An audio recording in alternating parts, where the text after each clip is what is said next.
Welcome to frigid Bozeman, Montana in the NCAA Football Championship. Tonight in the first quarterfinal of the weekend, 2011 runner-up Sam Houston State, led by their all-time leading rusher Timothy Flanders, takes on third-seeded Montana State, a team which will lean heavily on the arm and legs of Big Sky offensive MVP Denarius McGee. It's Sam Houston State and Montana State coming up.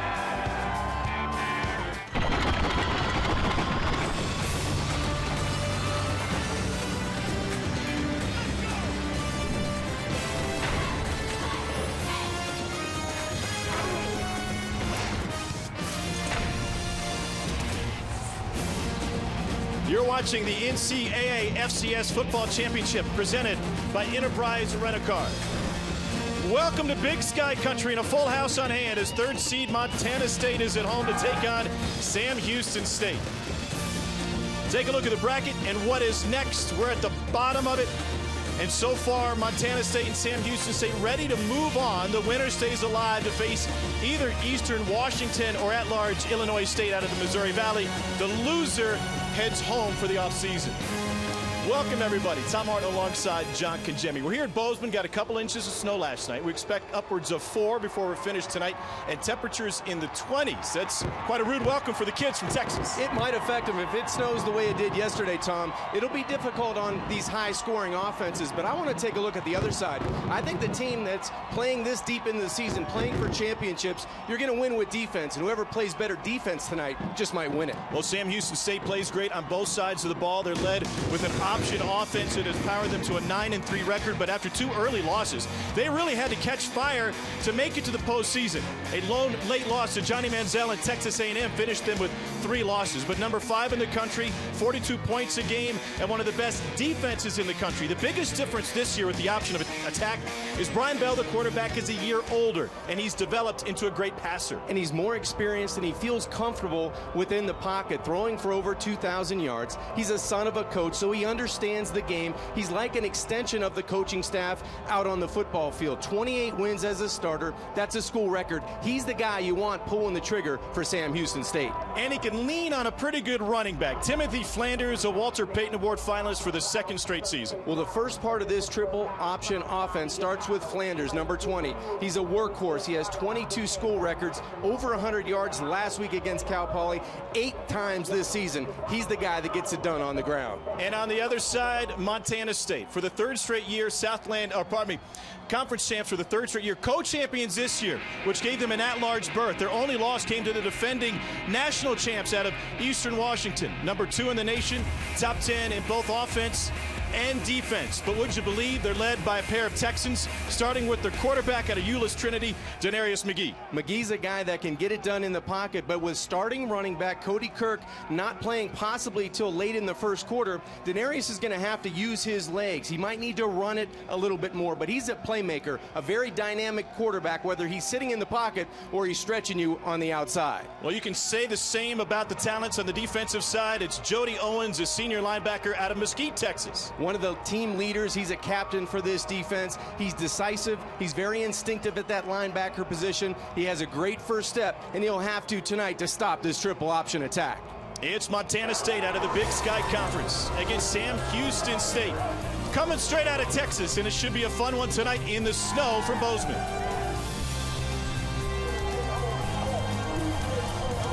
State and Montana State. Now let's introduce you to the 3rd member of our crew, Allison Williams.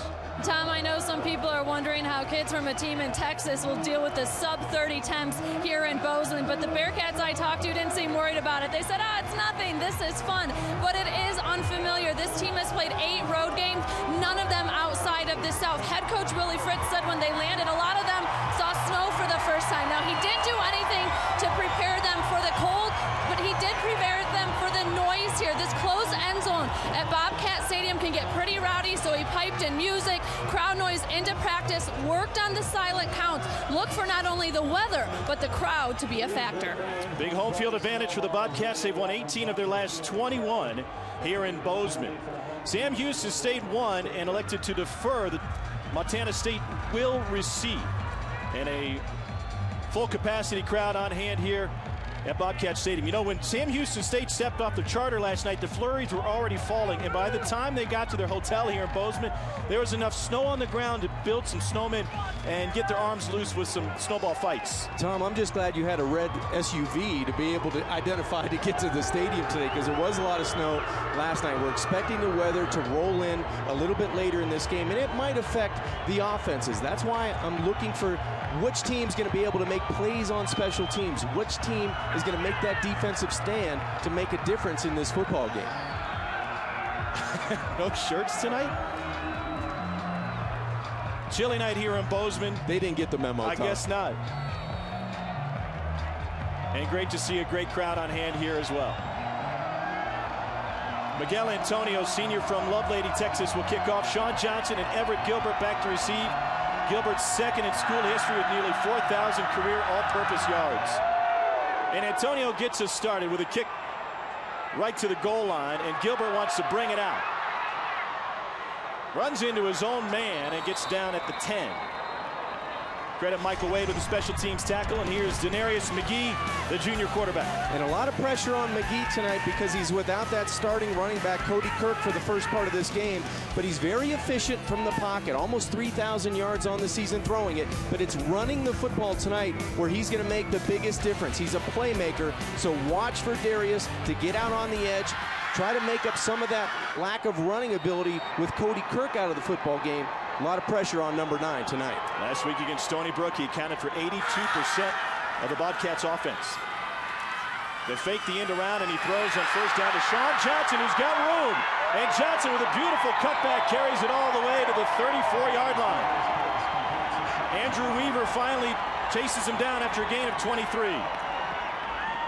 Beautiful play action by McGee. Watch the little play action. He moves the pocket, and that's going to be a key tonight. Making decisions, moving the pocket, so the pressure of Sam Houston State cannot affect the pocket. Watch Denarius to roll out and move the pocket a little bit tonight. Lorenzo Davis is now at running back for Montana State. They're without their starter, Cody Kirk, for now. And Davis carries it straight ahead to pick up a few. Gain of 4, brought down by Darnell Taylor. Denarius McGee has thrown a touchdown pass in 36 of the last 37 games. He's from Texas Power Trinity High School in Euless, and a Big Sky offensive MVP this season. And Tom, the weather really doesn't affect Denarius. His head coach Rob Ash says he's a great bad weather quarterback, so as the weather, if it does come later in this game, shouldn't affect number 9. Davis still in the backfield at running back. McGee to throw, and the slant is incomplete. Trying to find Brian Flotketter. Coverage by Dax Swanson, who knocked it away. Big receivers matched up against very talented Sam Houston State corners. And that's a really something to watch on the outside. Tanner Bleskin and Brian Flotketter on the outside, 6'2" and 6'3" respectively. They're going to try to line those guys up in tandem, try to run some picks, some hooks, quick slants like you just saw on second down. 3rd and 6 now for the Bobcats. Here comes an extra man. Sam Houston State blitzes nonstop, and the deep ball is incomplete. Working to the short side of the field, John Ellis was the intended receiver. The scouting report on the Bearcats of Sam Houston State say that they will blitz and then blitz some more. They're not afraid to pressure the pocket, and they're not afraid to put guys out on an island like you just saw Snead for. He's going to be in man-to-man coverage close to 50% of the time tonight, and that means the Bearcats defensively are going to try to attack McGee in the pocket. Rory Perez to kick it off to Trey Diller, senior out of Spring, Texas. Perez averages 41 yards a punt. Fair catch asked for and taken near the 28. 35-yard punt. Brian Bell is the option quarterback for Sam Houston State, son of a coach, and he's turned into a quality passer. He really has. He's become an accurate thrower of the football. He's on time with his passes. He's able to move the pocket because of his athleticism, but his bread and butter is this triple option. So if they get the running going again with Flanders and Sincere and some quarterback running as well, then you're going to see Brian Bell be able to open up the passing game. So he can do it both for the Bearcats. Bell threw for 285 yards, but 3 picks against Baylor. Sacked 3 times that game. Only sacked 4 times all year. Timothy Flanders with the carry on first down out of this option attack Forced out of bounds by Darius Jones. Let's meet the impact players for the Bearcats of Sam Houston State. Well, you just got to see Timothy Flanders on that first run. He's the workhorse. It all starts with him. But on the outside, Trey Diller, he'll play all over the football field, and he's got that vertical to go up and get it. And Nelson on the outside, very explosive, 7 touchdowns. He's the guy that can stretch the field vertically. Out of the pistol now with Flanders behind Bell. They disguise everything well with motion, and officials stop the play before the snap can get off.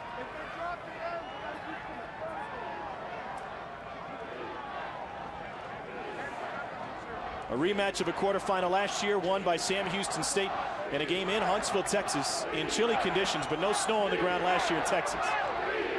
Henry Winberg, our official. Game clock, 13:26.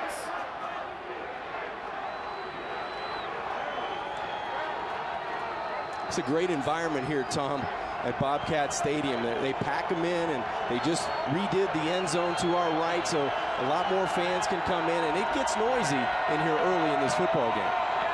2nd and 6 for Sam Houston State. Flanders the lone back. Nice cut to the outside, and Flanders near the marker for the first down, needed to get to the 38. Jody Owens, Big Sky defensive MVP with the stop, and that'll be enough for a fresh set of downs. Nice cut by the running back, but Caleb Hobson, one of those big tackles, 6'6", 300 pounds. He can really seal you off, and that's exactly what he did for the offense on that off-tackle play. Flanders coming off of a 100-yard performance last week against Cal Poly on just 17 carries. First runner to get 100 yards against Cal Poly in a span of 18 games against a stout defense. Quarterback keeps it this time. Bell trying to get to the perimeter, nowhere to go. Stephen Bethley, but a flag on the play, likely holding against the Bearcats, and the tight end T.J. Jones.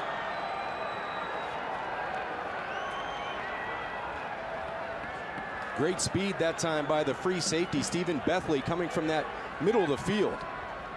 Holding, offense, number 83. 10-yard penalty from the previous spot. First down. Tight ends here are primarily blocking tight ends for Sam Houston State. Yeah, it may have been T.J. Jones on the outside, 83, who gets a hand up, and he's definitely tackling Joe Fuller on the edge. And there's Bethley to come up and make the tackle, but the holding was at the point of attack. Accept the penalty. This will bring up a 1st and 20 now.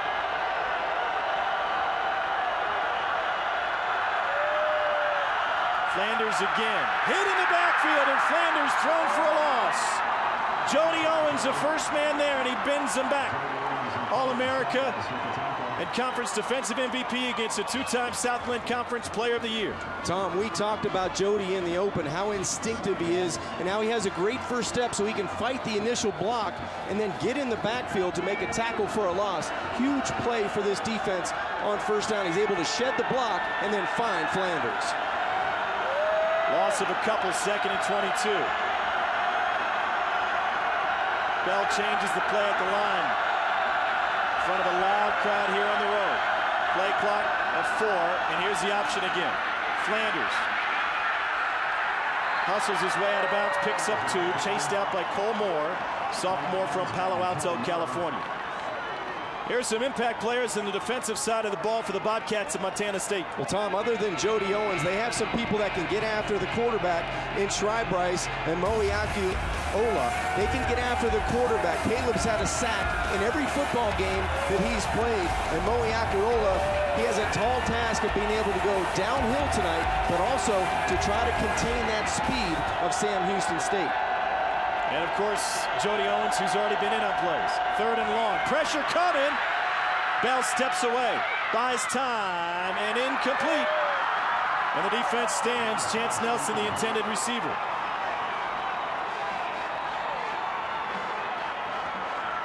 Tom, I talked about defensive pressure in the open. It might be the difference. Both of these teams can score at a high rate, but with a cold night, it might even get worse with wind and weather and snow.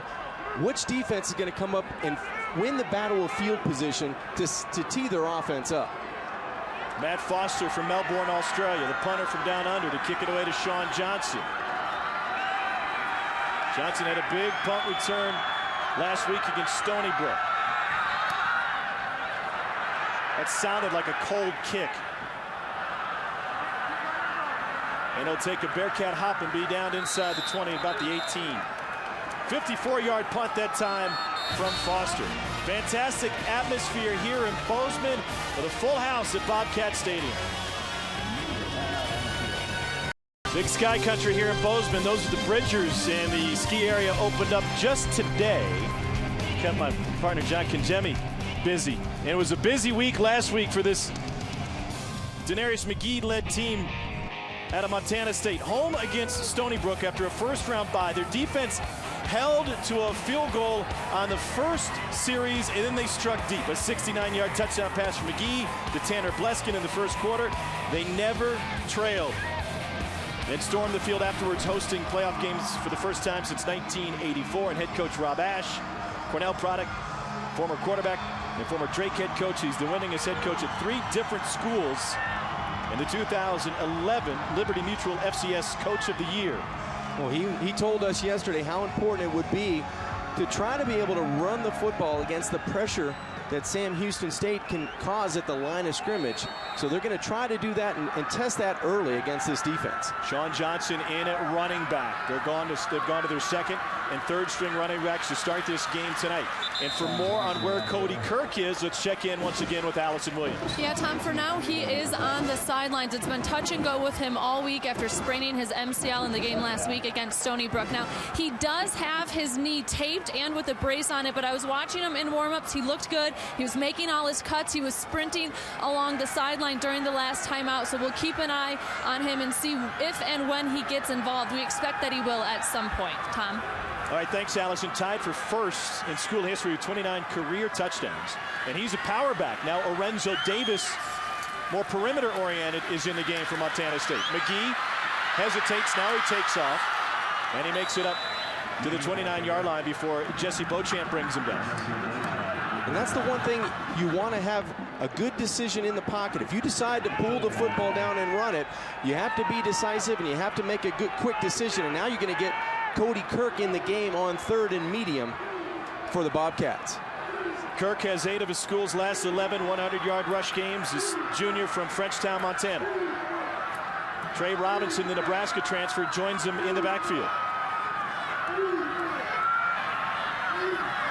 Kirk will block. McGee turns around. He has some green in front of him. And McGee steps up and throws. Picked off right at the sideline. And they're going to rule inbounds. 26th takeaway of the season for the Bearcats. And Kenneth Jenkins, first interception of the season. And that's one Denarius would like to have back. Just tried to force the football after making a great escape in his own backfield. He's going to escape the initial pressure, but right here, just go out of bounds or throw it out of bounds, because this is a team that loves to take the football away. You mentioned it. That's the 26th takeaway for this defense, and you win the battle of field position. Great concentration on the sideline, getting that foot in. The crowd doesn't like it. Just showed it on the big board here. Postseason replay is in effect, the FCS level. 1st and 10, Timothy Flanders at tailback. Quarterback will keep it. This is Richard Sincere, the Wild Bobcat quarterback. Comes in to run the option. Had a great game last year against Montana State. Ran for 160. And that's the changeup you get with Sam Houston State on offense. Sincere will go in that pistol. He'll go in shotgun and start as the Wildcat quarterback because he's such a great open field runner. Head coach Willie Fritz told us during the week they want to get at least 10 touches to Sincere out of that position. Brian Bell back in at quarterback. Sincere, his normal spot, bottom of the formation, and a wideout. Bell rolls that direction, has time, and finds Sincere. Caught at the 18. Sincere makes a move, and he's inside the 5. A beautiful catch and run from Bell to Sincere. Flowers finally brings him down after a gain of 38. And it's all possible, Tom, because of Brian Bell. He's become a better passer, and watch him throw the wide receiver open. This is just a throw behind. It was good coverage initially by Jones, the cornerback. But Bell threw the football behind purposely to throw his receiver open in Sincere and let his athlete in open field make a big play. Now they split Bell out, and Flanders will take the direct snap. 17 touchdowns in the season for the running back Flanders. It's all him, left side. And he scrambles his way to the goal line, ruled down just outside of the end zone. They're going to mark it back at the 2. Great balance by Flanders, 5'9", 210 pounds out of Midwest City, Oklahoma. He started his college career at Kansas State. And I wouldn't be shocked at all if number 20 gets that football again inside the 5-yard line. He's a workhorse. He gets those shoulders square, and he runs behind his pads so well. I would expect him to get the football here on 2nd and goal. Bell back out of the shotgun. Flanders changes direction. Stood up at the line of scrimmage. Nothing doing, straight ahead. Jody Owens and Cole Moore stop him. 3rd and goal. Terrific defensive stand by Montana State, but I believe Flanders might have went in the wrong direction.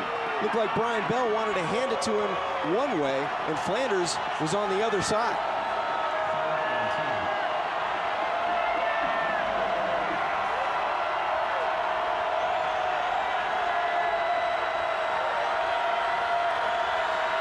Sincere will line up at quarterback in front of Flanders.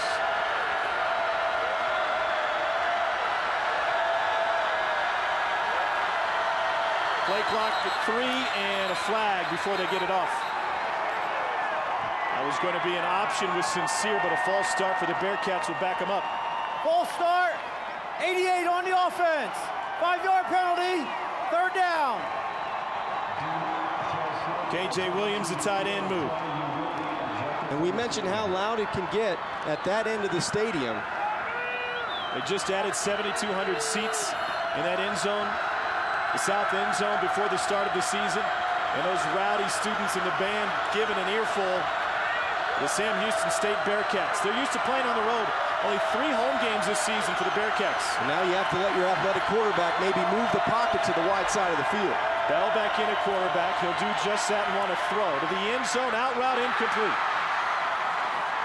Trey, the intended receiver. Flowers had the coverage, and what a huge defensive stand for Montana State.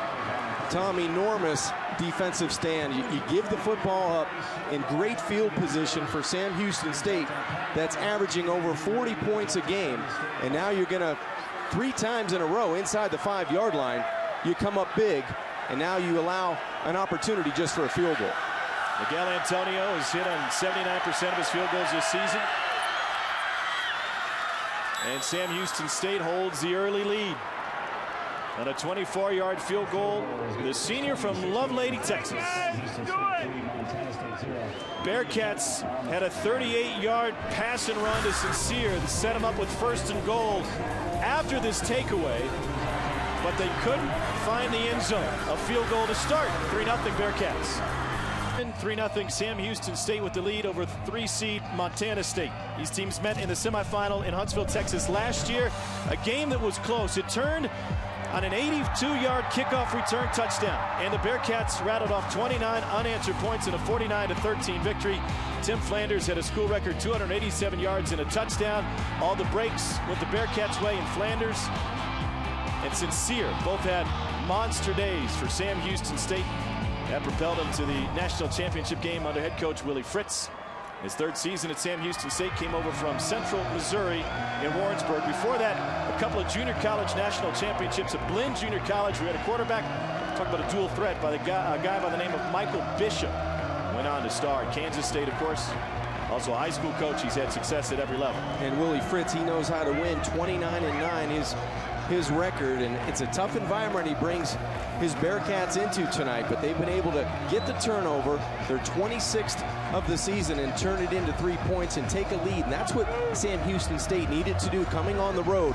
You want to score first, and you want to be able to establish something, so you get some points out of a turnover, and now you get your defense and that pressure back on the football field. Everett Gilbert back to receive this kick from Miguel Antonio. A lot of Texans on the field, both sides, including some Bobcats. Gilbert is from Rockwall, Texas. From the 2, this is Sean Johnson. Bottled up. Changes his mind. Here he goes. Whoa, leveled at the 24. A big pop will take down Johnson. Kenneth Jenkins laid him out. And there's a flag all the way back at the 34-yard line. Will be offsides on Sam Houston State. They may do this again.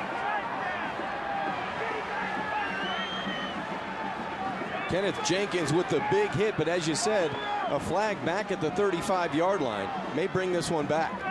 Offsides on the kicking team. 5-yard penalty tacked on from the end of the run. First down, Montana State. Sean Johnson, meet Kenneth Jenkins. Looks like he slid right into him, but that's a decleater. Just a great physical play on special teams by Kenneth Jenkins, the safety. Jenkins had the interception on the previous drive. Now he comes up with a special team stop. And Sam Houston State may have had to settle for a field goal. But early on, the momentum seems to be with the visitors.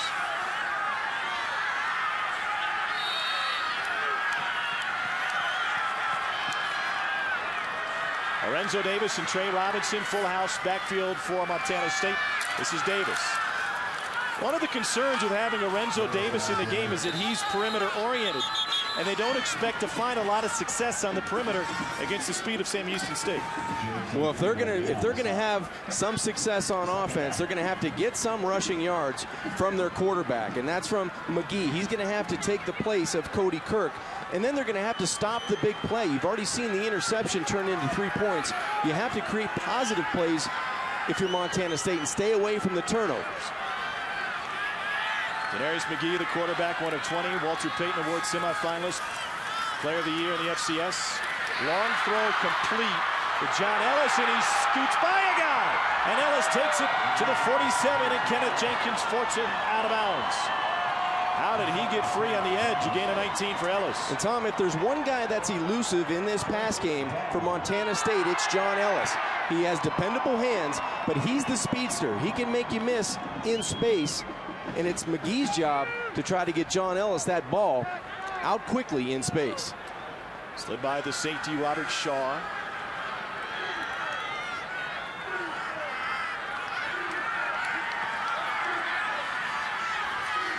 They fake the jet sweep and they give straight ahead to Lorenzo Davis, and he crosses midfield.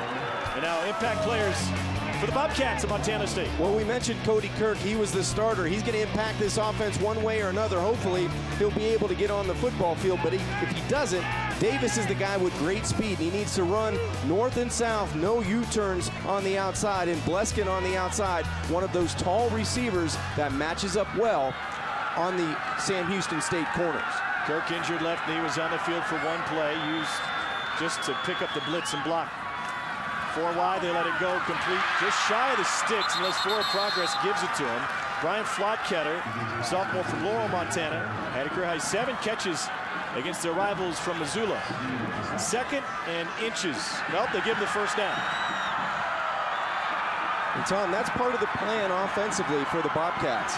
When we talked with offensive coordinator Kevin McGivern, they want to attack the short side of the field and not really test the arm strength of McGee to the wide side because of the speed of the defensive secondary of Sam Houston State. 26 takeaways on the season. They want their opponent to have to throw the ball.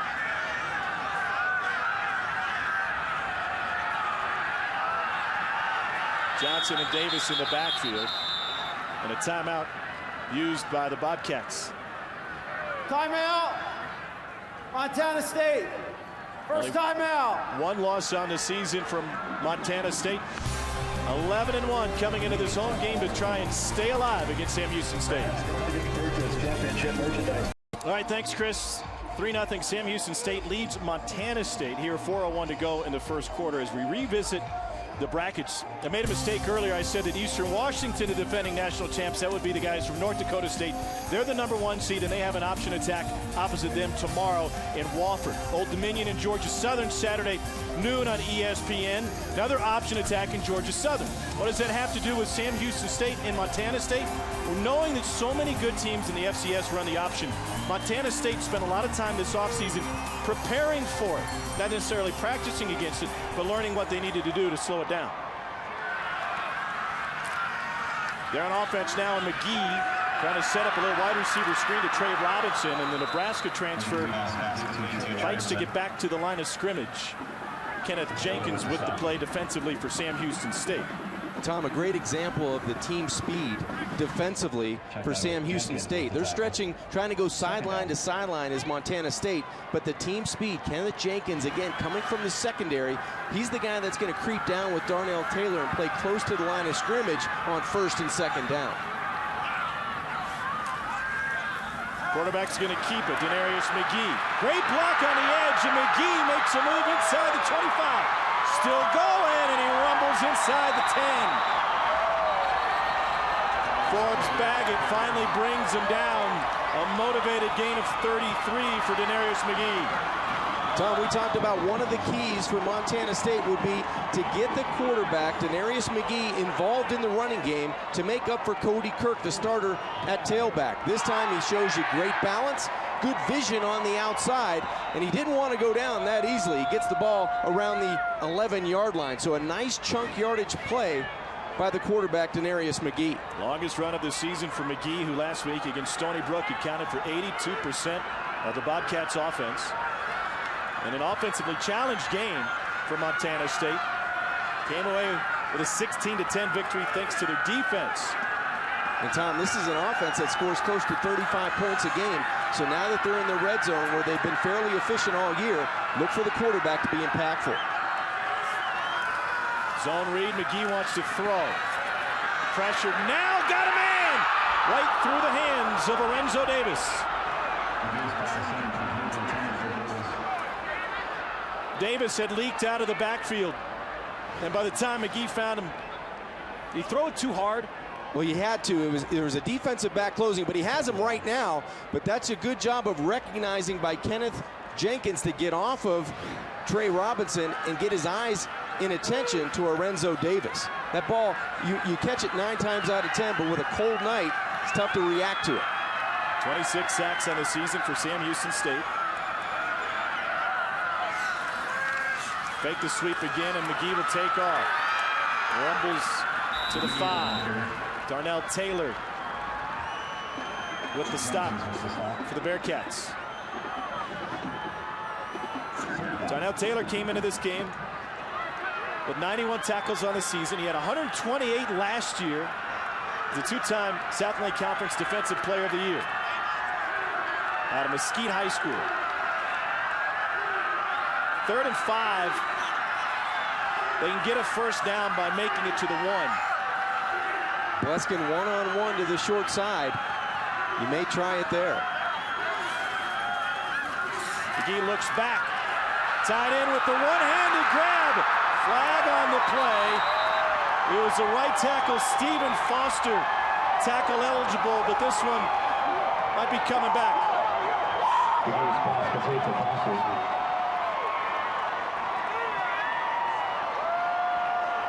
Illegal touching. Offense, number 61. 5-yard penalty from the previous spot. 3rd down. He's on the end and uncovered. It looks like Foster was on the end of the line of scrimmage. He's going to be down here in Foster, but it looks like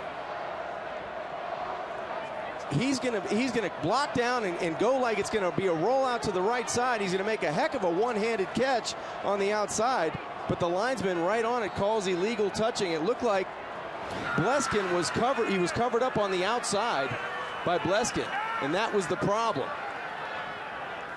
We knew Montana State would have a few wrinkles here tonight, and they put in a few wrinkles over the last couple of weeks. The problem is they've had a short week to prepare.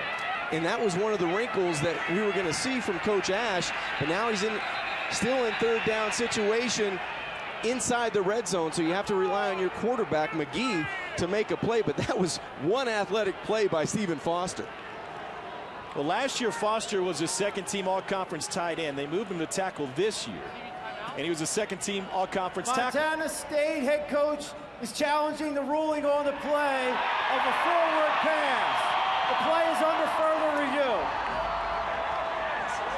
So if it's a lateral, it would stand. If it was there is no such thing as a lateral. If it's a backwards pass. Well, the catch was amazing. Let's see, the ball's on the 6-yard line. Now he's covered up on the outside by Tanner Bleskin. But let's see if the ball travels backwards. Now you're going to see McGee go to his right. He gets rid of the ball around the 13-yard line, and that ball's caught around the 11-yard line. So it's a forward pass. This is just an outstanding catch by a guy that's 6'5", 270 pounds, and he knows where the end zone is, and a great effort to get there. But the offensive set on the field is confirmed. There's a timeout charged to Montana State. That'll be their second timeout. And they lose their only challenge after losing the timeout as well. You know, instant replay in effect for the postseason, something new for everybody, but you can't blame them. That's the kind of challenge. Got to take a shot, Tom, right? What a difference it makes. The Sam Houston State team facing a dual threat quarterback in Denarius McGee. They also faced a pretty good dual threat quarterback last game of the regular season. A kid by the name of Johnny Manziel from Texas A&M. Yeah, he's pretty good. So backed up now, 3rd and 10. Remember, Montana State can still gain a fresh set of downs by making it to the 1-yard line. Pressure coming. McGee wants to take off, and he scrambles inside the 5. Jarrett Brown trips him up. And Tom, before this night's over, Denarius McGee is going to be impactful running the football, because there are lanes there with so much pressure coming from Sam Houston State. It's coming up the field, and they're creating running lanes for the athletic quarterback. Missed opportunity for Montana State after the illegal touching, and on to attempt the chip shot field goal will be Rory Perez. 22-yard attempt.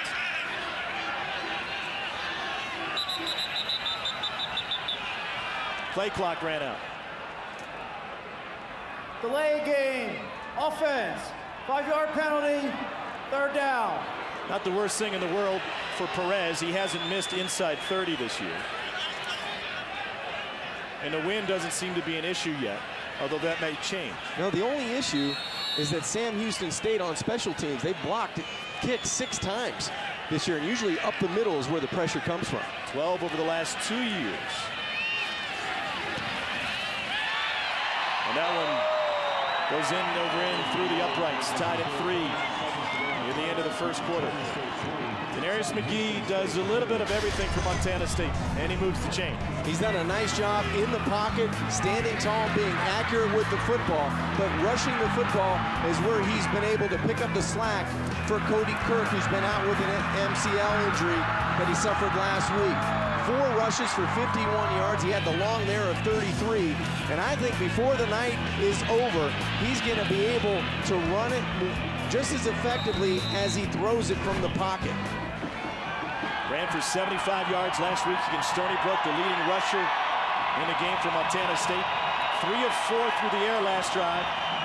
Moved the chains twice by throwing the ball. He completes on the season 67% of his passes. Tom, he's a guy that has good fundamentals, but he's a playmaker, and they need him to pick up the slack in the running game. So there's going to be some design calls for McGee to rush the football, but he's still, when he's on the move, he's a dangerous guy throwing the football because he's disciplined with his eyes. He can keep his eyes down the field and make a big play in the passing game as well. Trey Diller back to receive for Sam Houston State, along with Keyshawn Hill. A.J. Silva, freshman from Sparks, Nevada, puts it in the air. Hill wants to bring it out. Past the 20. And let's take a look at some keys for the Bearcats of Sam Houston State. Well, they're multiple on offense, and they need to really spread it around offensively.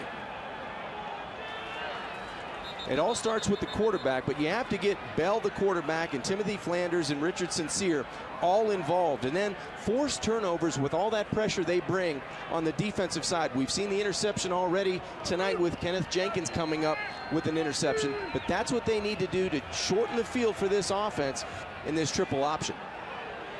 Injured player on special teams is Mike Littleton, senior from Galveston, Texas. Backup weak safety. And the athletic training staff giving him a nice long look.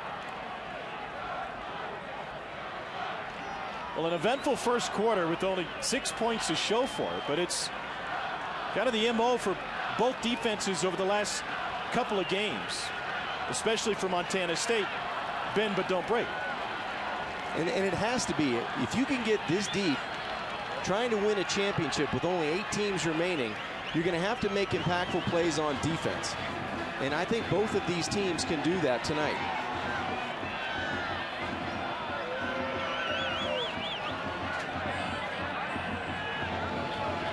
Guys from Sam Houston State, Huntsville, Texas, not used to this cold. They got to their hotel last night and promptly had a snowball fight, built snowmen. There was plenty of it to go around, that's for sure, last night.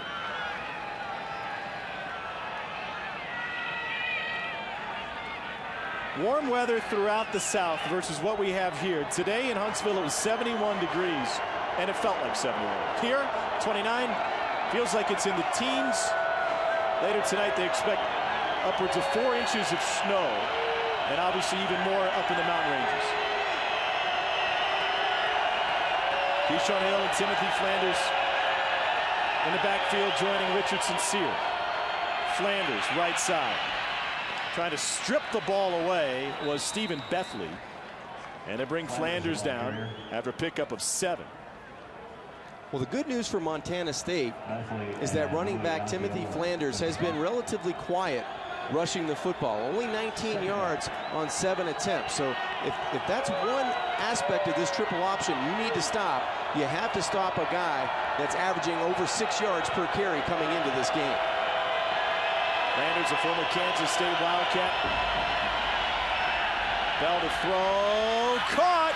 First down, Bearcats, and Trey Diller, the Wofford transfer.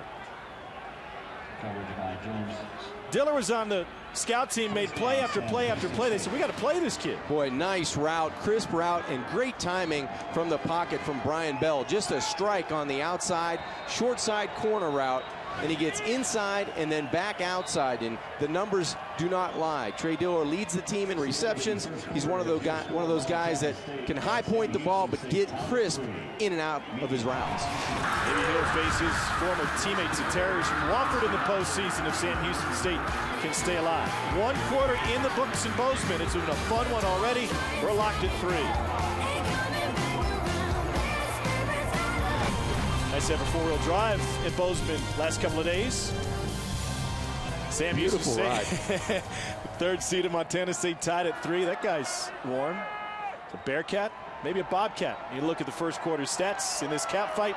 104 yards so far for Montana State, led by their quarterback, and averaging better than 7 yards a carry. Sam Houston State is the team that came in with a predominant rushing attack, however. Came into this game 7th in the nation, 274 yards a game on the ground. And I like the way Brian Bell throws the football on time in that first quarter. Both quarterbacks have done a nice job. Junior from China Spring, Texas, where he played for his father, Mark. And he hands it off for a big gain near side, and still going is Flanders. Timothy Flanders hangs a U-turn and finally goes down at the 25-yard line. James Andrews with the stop for Montana State. Pickup of 27 for Flanders. And that's the guy, if you're Montana State, you need to stop. Timothy Flanders, once he gets out in the open space, he can break a big play. That time he rips one off for 27, made that U-turn, Tom, around the 20 and lost a couple yards. But the 2-time player of the year, they've been able to stop him so far, but on that gain, he gets outside for 27. He only had 19 yards in the game prior to that run. First and 10, Bearcats, Flanders again. And he lost his balance and got popped at the same time. No gain after the hit by Darius Jones. Jones is another one of the Texas kids on this Montana State roster. They've got a ton of them. And who do they have to thank for that? A former Montana Grizzly. Former assistant coach Justin Gaines played his college ball in Missoula. He's now coaching at North Texas State. But as a Texas native, he went down there and opened up the pipeline to the Lone Star State, and they are loaded with Texans. Well, right now, you want to attack man-to-man. You've got Diller down at the bottom. Bell to throw. Deep ball. overthrown. Trey Diller was the intended receiver. Jones with the coverage. And I like the opportunity of taking a shot with the receiver man-to-man down here. Just going to try to split the defense and let your quarterback throw you open. So you split the defense and you get behind Jones, but the ball was just a little bit overthrown. If it's thrown a touch earlier and to the inside, I think Diller would have been able to adjust to the football. 3rd and 10. They've been in 3rd and long seemingly all night. Bell delivers it on time and on the money to Chance Nelson. And a Bearcat first down.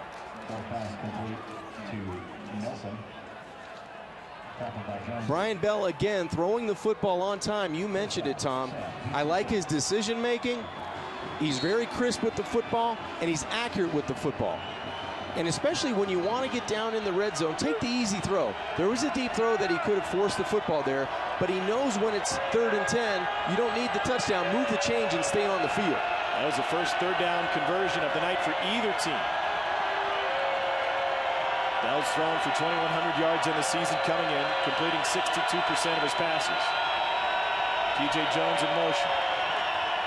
Flanders hit behind the line by Jody Owens. And you mentioned it early about the AFCA All-American, the Big Sky defensive MVP. He's got fantastic football instincts. He really does. A great first step where he's able to elude pressure, elude a block, feel which way he wants to go, and mirror the running back. And that's what Jody Owens did right there. He was able to elude the block of T.J. Jones in the middle of the football field, feel the back, and slide with those quick feet to make the tackle. 12.5 tackles for loss on the season. 4th tackle tonight for Owens. They load up the backfield, go with the option. Quarterback will keep it. Sincere. Sincere is in. Touchdown, Sam Houston State. The wild Bearcat pays off on a 12-yard rush by the junior from Galveston. Tom, if there's one edge that Sam Houston State possesses, it's speed. If you're not going to get bad weather and you have good footing, you can get on the edge and use your speed against Montana State's defense. Richard Sincere, only 5'10". He made himself small around the 10-yard line and gets in for 6. Montana State coaches told us they haven't faced an option attack like this, even though they prepared for it throughout the offseason. The wild Bearcat pays off, and Richard Sincere with his 4th rushing touchdown of the season. Sam Houston State back in front. We'll come back to Bozeman, Montana. It's a 10-3 lead for Sam Houston State. Tom Harwood, John Kangemi, and Richard Sincere had a huge game last year in the semis against Montana State, and he's coming up big here tonight. 12-yard touchdown run. He also set up their first score, which was a field goal. 8-play, 79-yard drive. 3:20 off the clock. And they were able to mix in the run and the pass. First it was Brian Bell on the outside to Trey Diller for 21 yards, and then the workhorse, Timothy Flanders, he goes for 27, his longest run on the evening. And he was able to get outside and get into the open space and set up the Wildcat, the Bearcat, in the red zone. Richard Sincere goes in from 12 yards, so it was a nice combination of Brian Bell throwing the football and getting the playmakers, Flanders and Sincere, involved in this offense. Could be Wildcat with a K, I suppose. I guess so. Gail Antonio set to kick it away.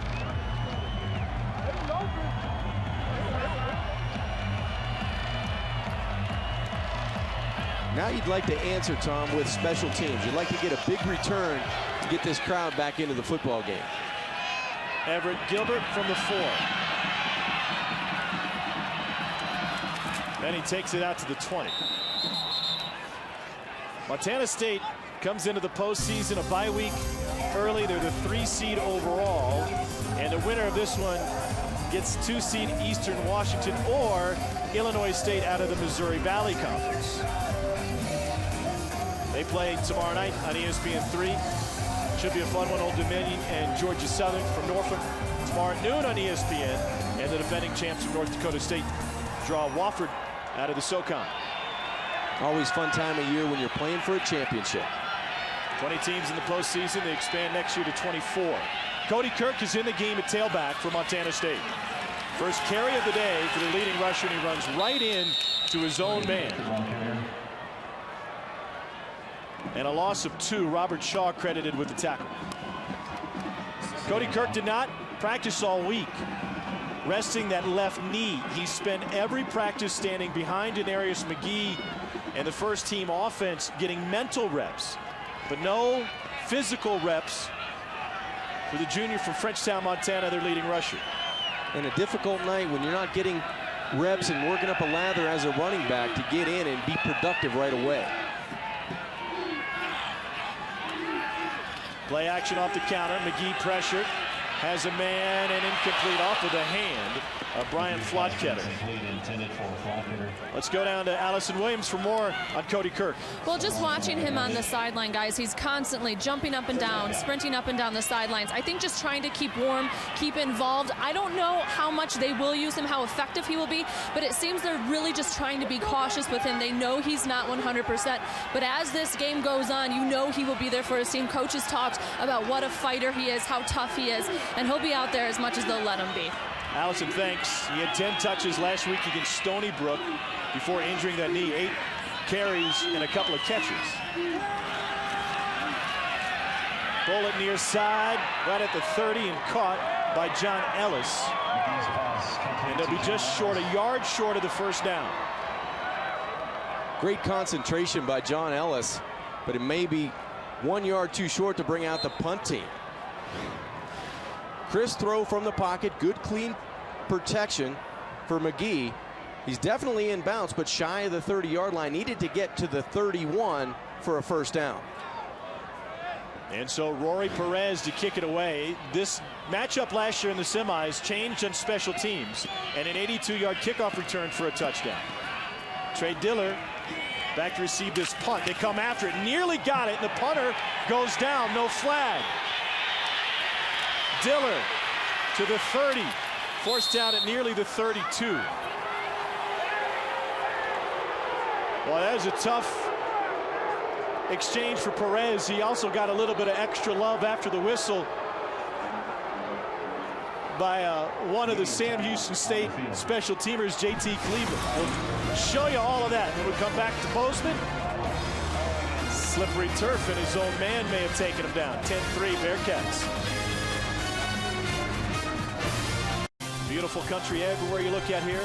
Highlight Reservoir, Highlight Reserve, just due south of Bozeman. Big sky country. And greeted with snowfall yesterday and more to come tonight. You know, Tom, if I'm Sam Houston State, it might be out of character for them, but I might come and fake a little bit of play action and try to hit a big play down the field here on first down. Ryan Bell, the quarterback, will hand it off to Flanders. Flanders trying to find the edge, and he gets tripped up by Darius Jones. Pickup of 6 that time for the junior from Midwest City, Oklahoma, who redshirted at Kansas State his first year. And then transferred into Sam Houston State. Immediate impact, 2010 Southland Conference Freshman of the Year. Yeah, 22 school records, and 8 times he's gone over 100 yards this season alone. Keyshawn Hill replaces him in the backfield. Bell to throw on the run. Pretty ball. Sincere, the intended receiver, incomplete. Jones with the coverage. Well, it's obvious they're trying to get the ball to their playmakers. Absolutely. Get the ball in space to your playmakers. That time, Sincere was trying to run a corner route. A lot of contact on the outside with Darius Jones. No flag called, but it looked like Brian Bell wanted to throw the football down the field, stretch the field for the Sam Houston State offense.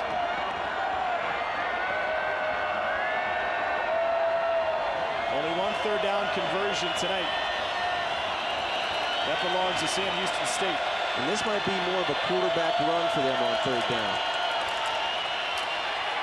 Bell will keep it. And he scrambles his way for a Bearcat first down. Caleb Schreibeis with the stop. What I like about Bell so far in this game is that he understands down and distance. When you need 5, he's going to get 6, and he makes good decision in the run game. He sticks the football in there, and then he gets north and south because he knew he just needed a long 5 to move the chains and keep his offense on the football field. Brian's brother Sean was a quarterback at Baylor, and then after graduation was his offensive coordinator at China Springs High School for his dad, Mark. It was truly a family affair. He said, if you ask my mom what a cover 2 is, she can break it down. Bell to throw, deep ball, wide open, Trey Diller. Touchdown, Bearcats.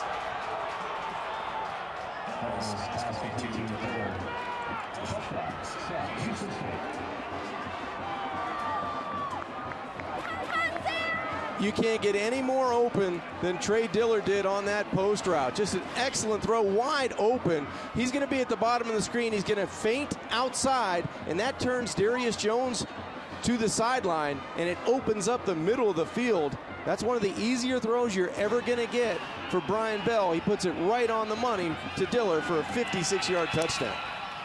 Antonio punches it through. Sam Houston State has scored 14 straight. Last year they turned it around with a kickoff return and 29 unanswered. 14 straight here on a great move by Diller.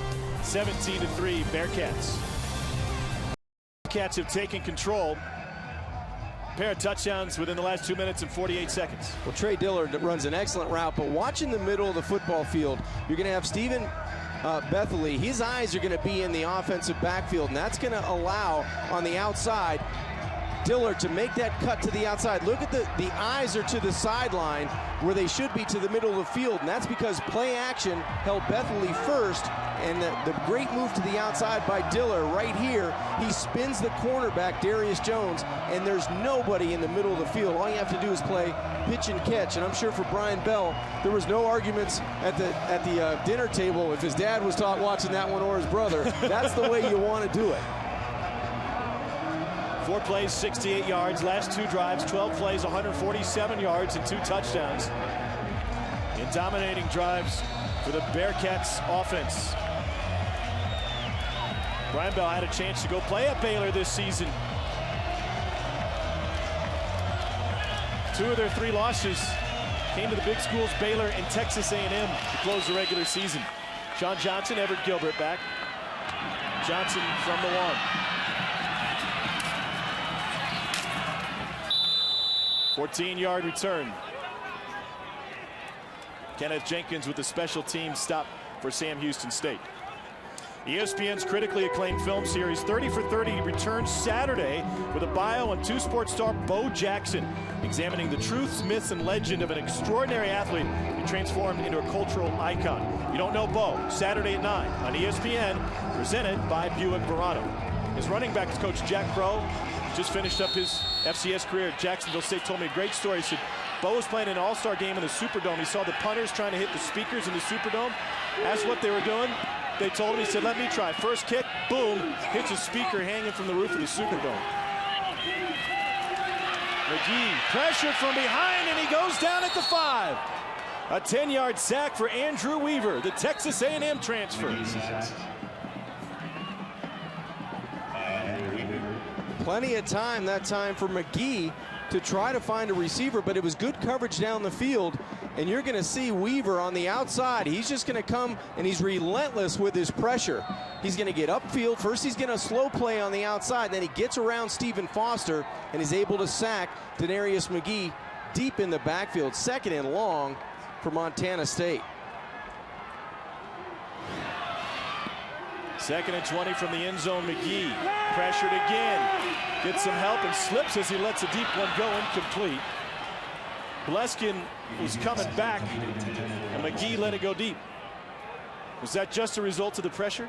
I think so. I think he was just trying to get that football close and just trying to get rid of it. Didn't want to take a sack because a sack there would have meant points, a safety.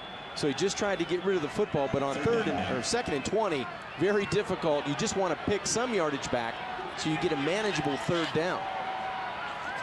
The Sam Houston State defense shut down Cal Poly's triple option offense, 3rd best rushing offense in the nation. Last week, 3rd and 20. Design quarterback draw. McGee runs by the official but can't get by the Bearcats. Jesse Beauchamp had 17 tackles against Cal Poly.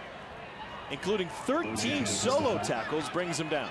Yeah, no one even knew Jesse's name last year because he was one of those backup guys, but he played so well early this season, replaced someone that was injured, and then he made a name for himself. As you said, had a huge game last week and a nice season coming into the game with 83 total tackles. Beauchamp only had 31 tackles in his career coming into the season and had more than half that total in one game last week. Sometimes you just need an opportunity, right? Second straight 3 and out for Montana State. Diller, fair catch. And the Bearcats have a chance to add to their lead. The offense is certainly on time now, thanks in large part to great field position. And the defense, with this monster sack of McGee, set them up for success again. 17-3, Sam Houston State leads 3-seed Montana State as the Bearcats look for an upset on the road against a Montana State defense, which last week against Stony Brook was fantastic. They held Stony Brook to 150 yards below their season rush average. And look at the numbers so far tonight versus what they've accomplished over the course of the season. And tonight it's been a different story because you have a quarterback in Brian Bell that can not only run the football, but he can throw the football very efficiently through the air, over 100 yards, 126 on only 4 completions. So they're big plays in the passing game. And then it seems like Timothy Flanders is getting on track. He had a long of 27 in that last touchdown drive. Top 8 defense in the nation coming into this one. And held Stony Brook to 10 points, held Montana to just 7 points in their rivalry game. Richard Sincere is back in the wild Bearcat. The speedster is usually a wide receiver. Flanders hit at the line of scrimmage, and the defense looking for a stop. No gain. Naa Moyakiola with the stop, the junior from Euless Trinity. Tom, they need to get some excitement on this football field. Get the crowd back in the game. Try to get a turnover. Try to tackle the football and gain some momentum with field position. But that's a nice tackle by a strong linebacker. So you have to tackle the football. Try to create a turnover if you're Montana State right now. Sincere still in at quarterback. Bell is warming his hands on the Sam Houston State sideline.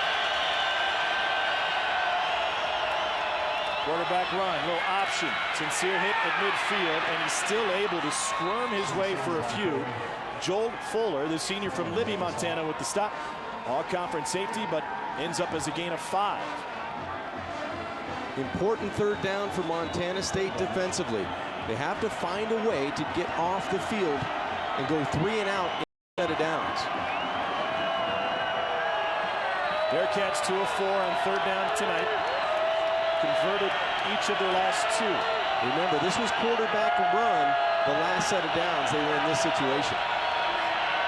Flag on the play. They jump. This will be a free play and a first down for Sam Houston State. And they'll just throw it out of bounds.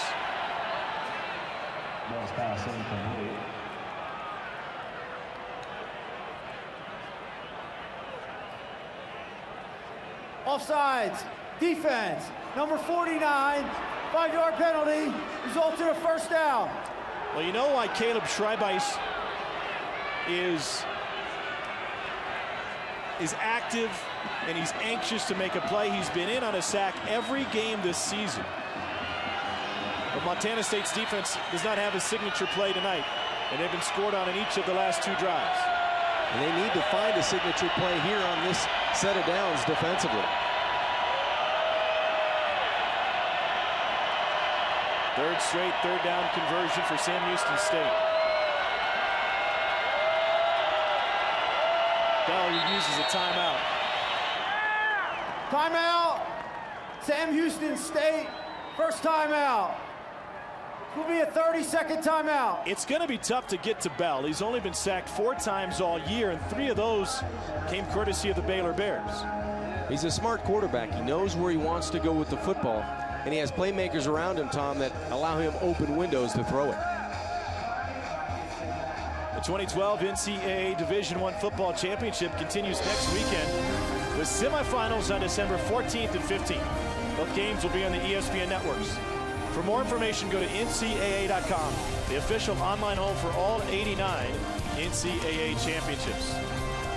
Bracket will expand next season to 24 teams, which means another AQ, and 3 more qualifiers can get in. Here's a look at the way the bracket looks now, headed towards the semifinals with 3 games tomorrow. The 2 unseeded teams left: Sam Houston State, Wofford, Sam Houston State, and Illinois State. You know, Towson and Richmond would have loved that extra at-large berth this season. On the outside looking in out of the CAA. Hit in the backfield. Flanders stopped by now Moyakiola again. Moyakiola, part of that pipeline down to Texas, and specifically to powerhouse Euless Trinity High School. Well, he has speed, and he has speed from the inside, so it's nice to watch him react to the football. He's going to go downhill and react to the run on first down, so he's instinctive. He gets by the block of White, the big left guard, and he gets excited and gets his crowds back into this football game. They have to find an impactful play defensively here. 2nd and 12. Brian Bell lets it go, back foot, incomplete. Chance Nelson was his intended receiver. 3rd and 12 now for Sam Houston State. He said the Bobcats needed a stop, and the offsides call cost him on the last 3rd down. They really did. Now the crowd's going to get back into it. It's going to be a 3rd and 12. So Brian Bell offensively needs to make a good decision, get everybody under control, because it's going to get loud here in a second.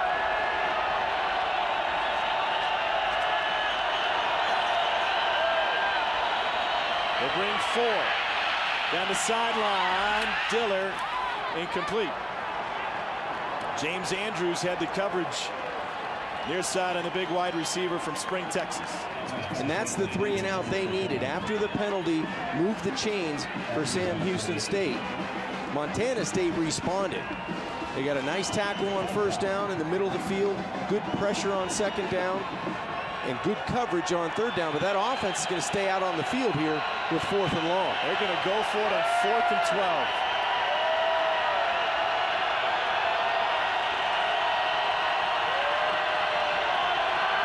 Might be a quick kick. And it's a bad snap. Bell has to chase it down. He's going to throw it. Caught at the 35, short of the 1st down. But what a save when it comes to field position. Brandon Wilkerson scrambled to haul it in. An amazing play by Brian Bell just to get on the football and then have the presence of mind to locate the defense. This snap is well to the right of him, but he takes a peek before he gets the football. Then he regains his composure, finds a receiver down the field, and almost picks up the 1st down. It turns into a gain of 8 on 3rd and 12. It's a difference in field position of 30 yards, roughly. And that was the big play Montana State needed. They still get the football with great field position. Here comes the blitz from the Bearcats. Handoff to Lorenzo Davis. And he fights his way for perhaps 2 straight up the middle. What can Montana State do against the pressure from the Bearcats? They have to start maybe moving the pocket on 1st down, Tom, because they look like they've lost their rhythm running the football without Cody Kirk. There's no timing in the run on 1st down, so they have to move the pocket and use Denarius in a run-pass option on 1st down. Corner blitz coming now on McGee. He's got to scramble, and he fires incomplete.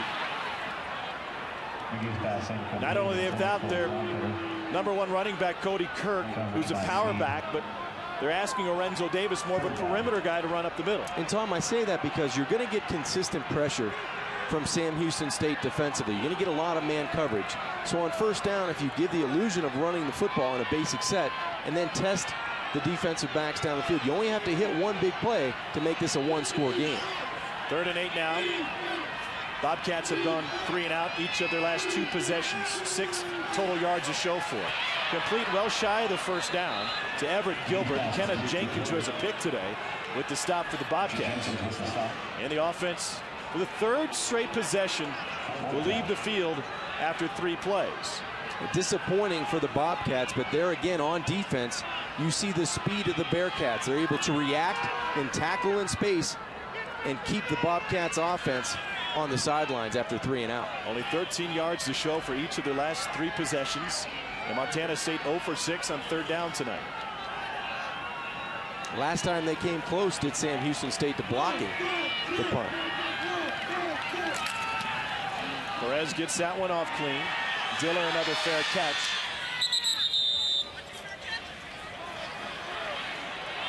And he'll stand at the 25-yard line.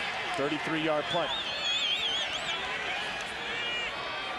One other thing we're seeing Montana State going 3 and out, 3 straight possessions, is their defense has been on the field a lot here in the second quarter. They really have, and it's a credit to Brian Bell and Timothy Flanders and the playmakers they have on offense, because they're able to take a look at the clock now with 4:31. This could be a defining moment for them. If they can take 3.5 minutes off of the clock and get some points going into halftime, they're going to ride the crest of emotion in the strong play of this first half. Bearcats have doubled up in the Bobcats at time of possession here in the second quarter. More than 6 minutes to less than 3. Out route complete. And dancing out of bounds is Brandon Williams, freshman from LaGrange, Texas. Back-to-back catches for Wilkerson, who's coming on. Nice protection, quick passing game. I know head coach Willie Fritz likes what he sees in his quarterback because he's making nice decisions. He's been accurate with the football. He's protected it well. And he's just running the offense within the system that makes you successful throughout the entire year. He's protecting the football nicely tonight. Sam Houston State has outgained Montana State by 133 yards in the second quarter. Long pass, complete. Nope, incomplete. Dropped down the perimeter on a long throw to Trey Diller. Now, Tom, that was a tight window to throw that football. Just a slight half roll to the middle of the field. Well covered underneath by Flowers. That had to be a perfect throw. See Bell's numbers fairly accurate, around 50% tonight. Home crowd looking for something to cheer about. Richard Sincere back in at quarterback now. Play clock at 5. Fumbled the snap. Still has the option open, and Sincere wrestled to the ground at the 46-yard line. Little Johnny Manziel-like on that play. They're getting a lot of good bounces in this first half, because if one goes a different way, it looked like a guy in a blue jersey would be on the football. Great patience by Richard Sincere just to calmly continue with the play with the ball being on the ground, and Tom making a positive play out of something that it could have been disastrous. Last year in the semifinal matchup, Montana State missed on assignments out of the option and gave up 2 big quarterback runs of 50-plus yards for touchdowns. Diller caught it. First down, Sam Houston State. Another big one for Diller. Jones with the coverage. He may have stepped out of bounds and come back in to catch this football. Official dropped his hat at the 35-yard line. Patriot League crew here tonight. Receiver was forced out of bounds. Legally came back in the field, caught the ball, complete. You like the way Trey Diller goes up and attacks the football. He high points the football very nicely. He's got a 40-inch vertical, and he didn't have to use all of it, but he was able to turn his head around, locate the football before the defensive back could react. He's over 100 yards. It's his 3rd catch of 20 yards or better tonight, including a 56-yard touchdown. Flanders. A loss of a couple. Jody Owens in to make the play. 6th tackle of the night for the senior from Mesquite Horn High School in Texas. Plenty of time left for the Bearcats here. 2 timeouts remaining. They can take their time, get organized offensively, try to get a positive play here on 2nd down.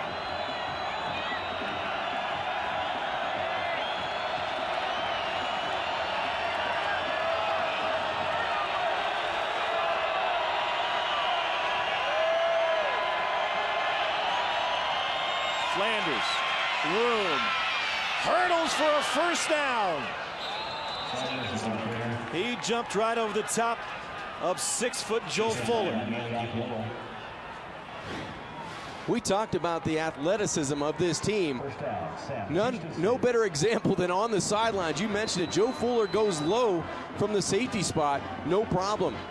Timothy Flanders elevates, and his head coach Willie Fritz loves it. Willie Fritz and Timothy Flanders came to Huntsville at the same time. Right, a 1-2 combination. Only loss last season for Sam Houston State came in the national championship game.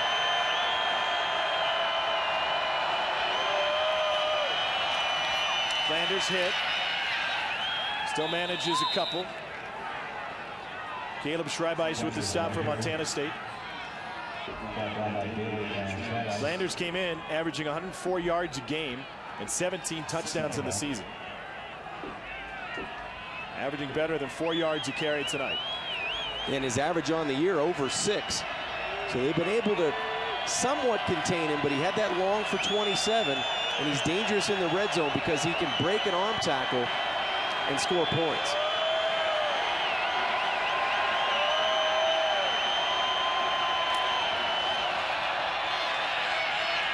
Quarterback's going to keep it. Lost the football right outside the pylon.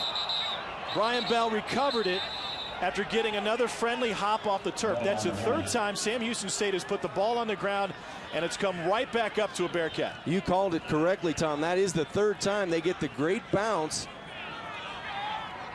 Love the way Brian Bell extends the play. He stretches that option play out and puts the defense in a no-win situation. Watch him extend the play, and he extends Joe Fuller out where he can't make a decision. Good, tough tackle on the outside by Cole Moore. He strips the football, but nobody in a blue jersey could get back on it. Great awareness by Bell. So it sets up a 1st and goal for Sam Houston State. He just scored 14 unanswered after this game was tied at 3. Flanders stood up by Fuller and others. But this is exactly what Sam Houston State wanted to do with this drive. They got the football around the 4-minute mark, and they're going to be able to get points, hopefully, out of this drive and leave, really, Montana State with no time on the clock. 2 timeouts remaining for the Bearcats if they feel like they need to talk it over. 2nd and goal. They only trailed once at half the season. That was to Texas A&M. Flanders will take the direct snap. Straight ahead. And he stopped just short. And that will set up a 3rd and goal. They need to call a timeout. Game clock will be stopped with a Bearcat timeout. One of the wrinkles we're seeing from Sam Houston State this game is when they go to the Wildcat. Timeout.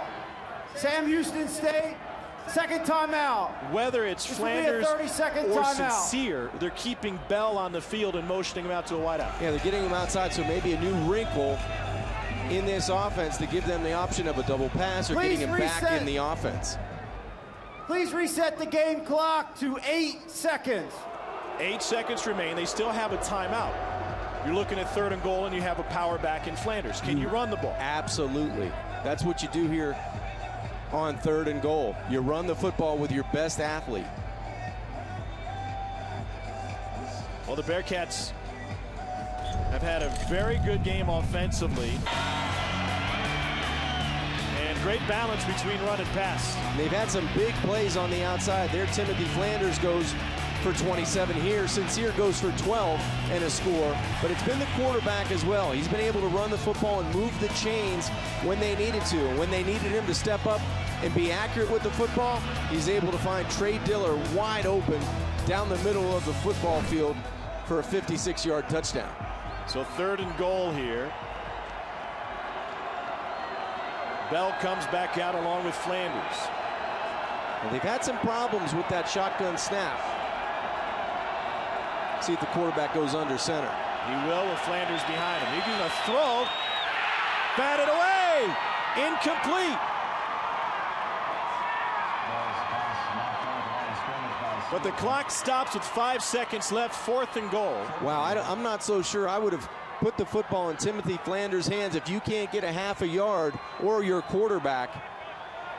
That's something that's a test for your offensive line. You have to win at the point of attack, and it looks like they're going to keep 4 points on the football field if they convert here.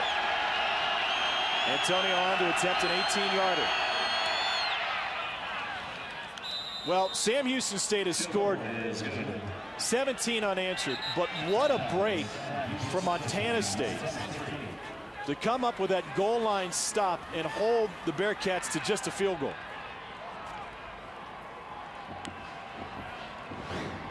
really no throwing lane. The wide receiver is going to come right down the goal line and Trey Diller, but it looked like on the outside, 44, Grozalak, the linebacker, gets his hand on the football.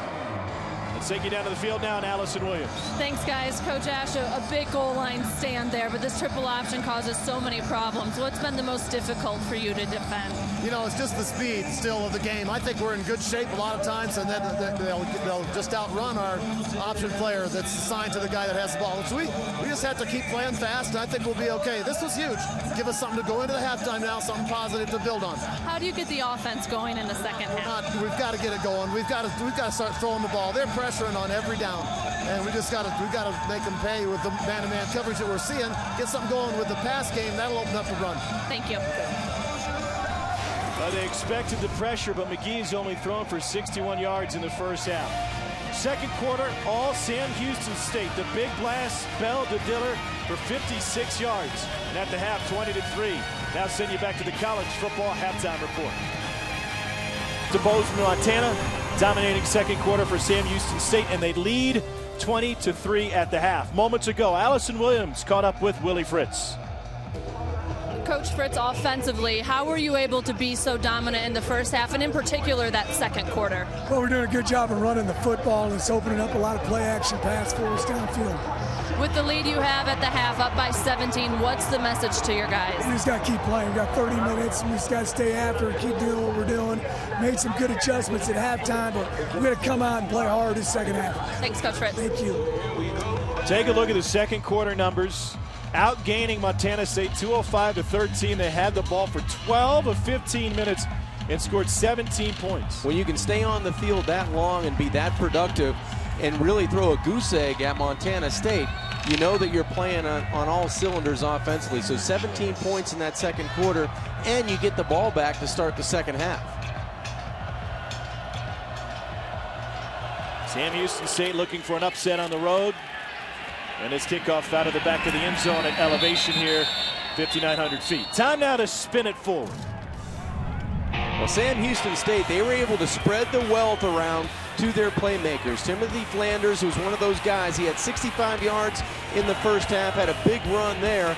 And then the smaller back, Richard Sincere, he's been able to be productive, gets in the end zone, but all of that running was able to set up the pass down the field, the vertical game where Brian Bell was able to hit Trey Diller down the field for that 56-yard touchdown. So if Sam Houston State offensively can continue to get their playmakers involved, not just one guy, but two or three guys, spread that wealth around, continue to keep Montana State on their heels. Brian Bell at quarterback. Here's Flanders. And picks up a yard. Caleb Schreibeis in on the tackle for Montana State. Flanders, 19 carries today. He only had 17 against Cal Poly and still crossed the 100-yard mark. Yeah, he had a big week last week, as you mentioned, against Cal Poly, but that was the 8th time he went over 100 yards, and I believe if they feed him a little bit in this third and fourth quarter, he'll be able to continue that streak, take it to 9 games this year. Quarterback rotation continues. Richard Sincere back in the Wild Bearcat, and the option to the short side, and he's thrown for a loss. Alex Singleton comes up with a big play for Montana State. A loss of 2. On the first 2 plays defensively for Montana State, this team's really coming out and playing hard. Watch him get to the backfield. He's going to scrape down the line with the option, but he's going to get in behind those blocks. Nobody's assigned to 43. Alex Singleton, big play on second down, tackle for loss, puts him in a nice spot on third down. 3rd and 11. Bell has converted with his legs and with his arm, and 3rd and long so far tonight, both in the second quarter. He keeps it and makes his way to the 30. And he's hurt on the sidelines. James Andrews had to stop, and Bell is still now to his feet, and he's limping off. Like he was holding that right side, his right leg. We can see how Brian Bell on the sidelines trying to turn it up. He got that knee, it looked like, bent underneath him. His right leg gets bent underneath him, slides out on that turf. Let's hope he's okay to come out, because he's been really dealing the running game and throwing the football down the field. very efficiently. 4th and 5, setting up for a return, and David Dash took the fair catch at the 25. 45-yard punt for Matt Foster. Bell, a little banged up. Sincere has been fantastic as they rotate quarterbacks, but he's certainly not a thrower. It seemed like that right leg just slid out, and he immediately held the back, almost his hamstring, like his hamstring on the right side looked like it may have been tweaked, but that right leg just slid out of bounds. It's a cold night, that turf, very slick. Wind chill has a temperature, feels like in the teens. 70 degrees today back home in Huntsville, Texas for this Sam Houston State team. A long pass complete, and John Ellis squirts free to pick up 7. You know, one of the things the coaches told us is they didn't want McGee to drop back and throw to the wide side of the field, yet they're doing it. And they've had success doing it. I think McGee needs to do more of it. I think they're going to get away from the running game. And Rob Ash told Allison at halftime they're going to start throwing the football a little bit more. I expect them to do that here in this drive. 2nd and 2, had a man open, he wasn't looking, and McGee goes down at the 30. Flotketter was open, and he wasn't even looking back at the quarterback. And must be miscommunication. Yeah, Tom, I'm not so sure Denarius thought he was going to run another route. He didn't expect him to come in on that slant. Maybe didn't locate him with his eyes, didn't trust it because he wasn't expecting his big wideout to be there. Montana State 0 for 6 on 3rd down conversions tonight.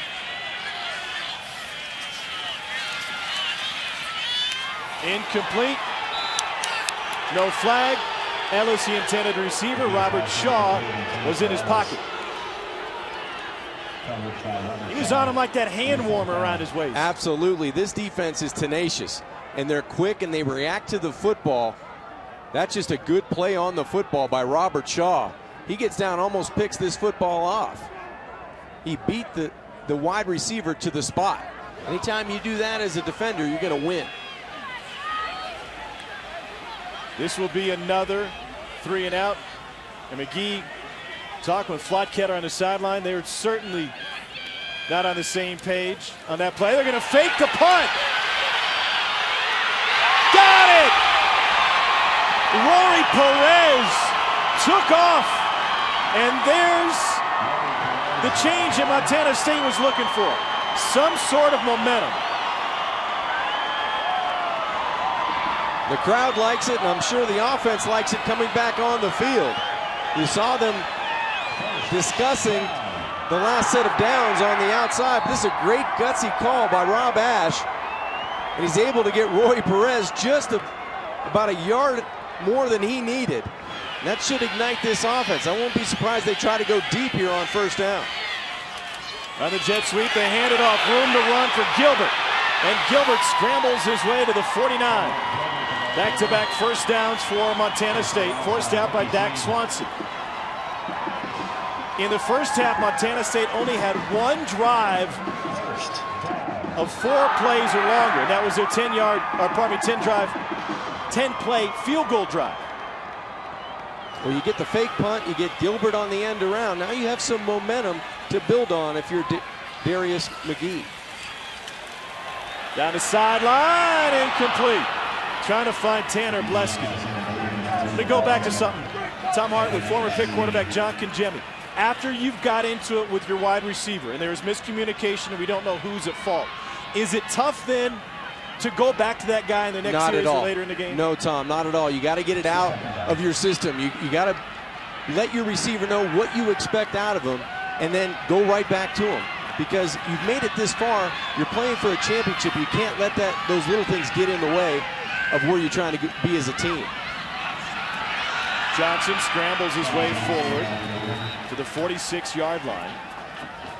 Flotketter is on the sideline for now, and now a host of subs return for Montana State, including Brian Flotketter. Well, the big loss for Montana State tonight has been the loss of their starting running back, Cody Kirk. He tried to give it a go about the 3rd or 4th series, wasn't able to get it done, and now all the pressure resides at the quarterback position, either running the football or getting it out of his hand in the passing game. Denarius McGee to throw against pressure. Caught on the slant, Tanner Bleskin, and a Montana State 1st down. That's their first third down conversion tonight after starting 0 for 7. Tough catch by the 6'3" receiver. Right side of the screen. Good throw, good timing, and a tough catch over the middle against zero coverage. Nobody in the middle. Sam Houston State brings pressure, and they're going to do that the entire second half. But Bleskin up to the challenge. Bobcats turning it up with no huddle, trying to pick up the tempo. And there's a grab at the 20-yard line. Bleskin again.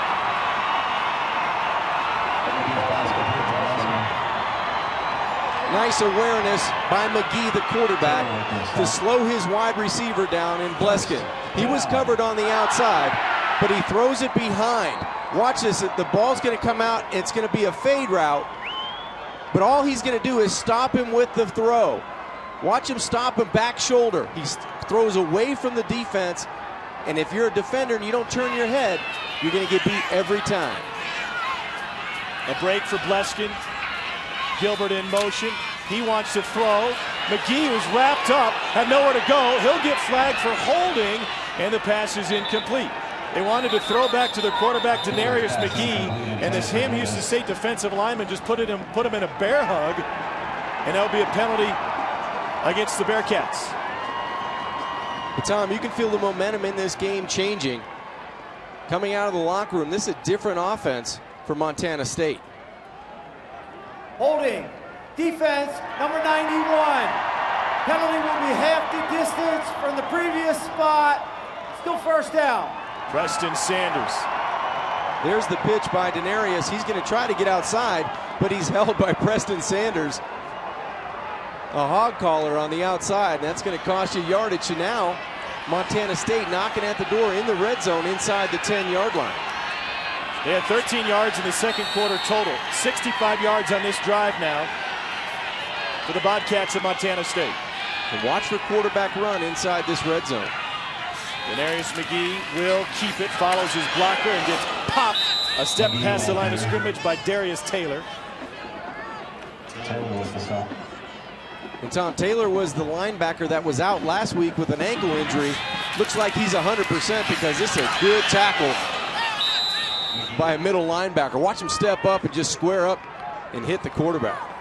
Jesse Beauchamp had him down low. Darius Taylor cleaned him up. And facing a 2nd and goal, his Patriot League officiating staff stops it for a moment. White hat having a discussion.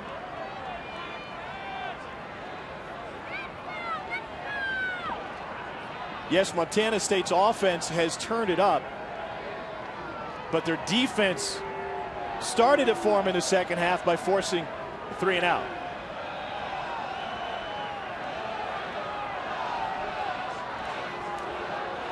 I didn't see a flag. No, and when you have momentum on offense, you want to get that rhythm up and running. The penalty was not an automatic first down. Therefore, it should have been first down, half a yard. That play gained a half yard. We now have 1st and goal for Montana.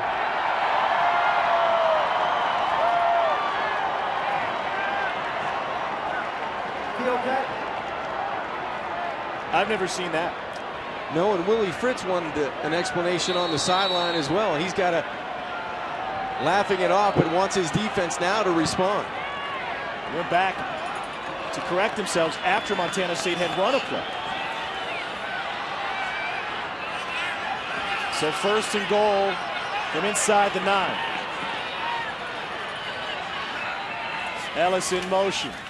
Denarius McGee keeps it. 5. Touchdown, Montana State.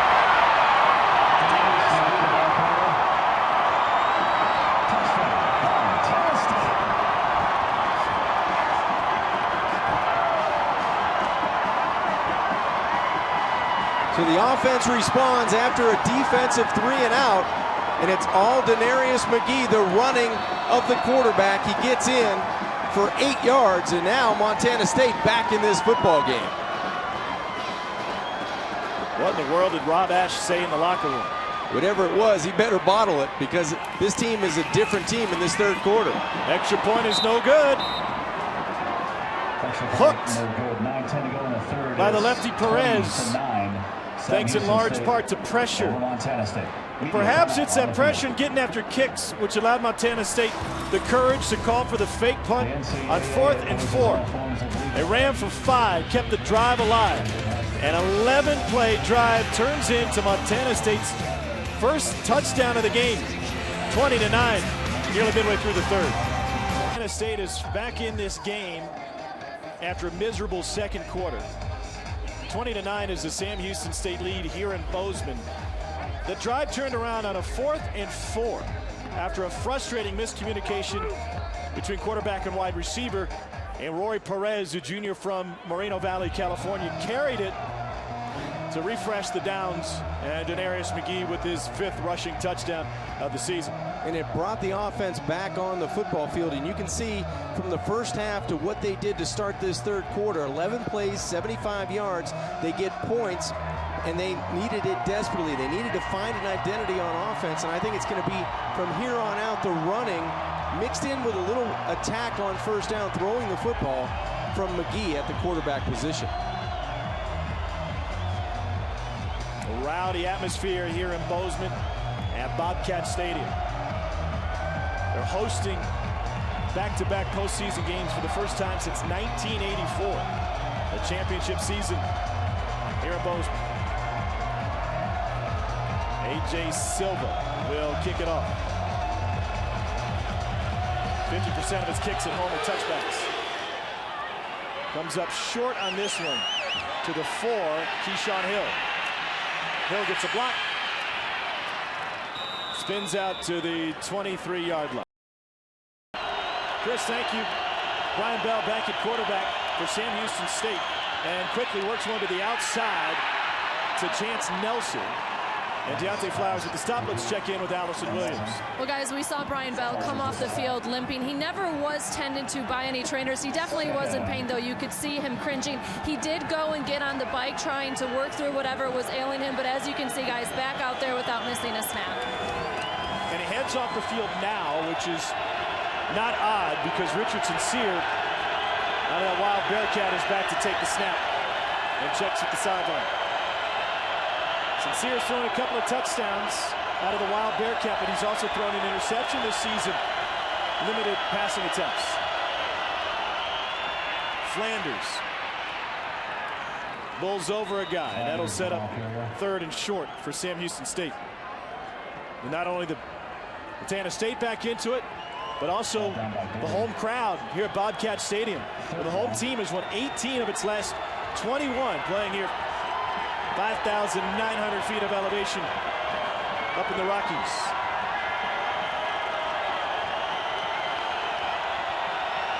Third and a long one.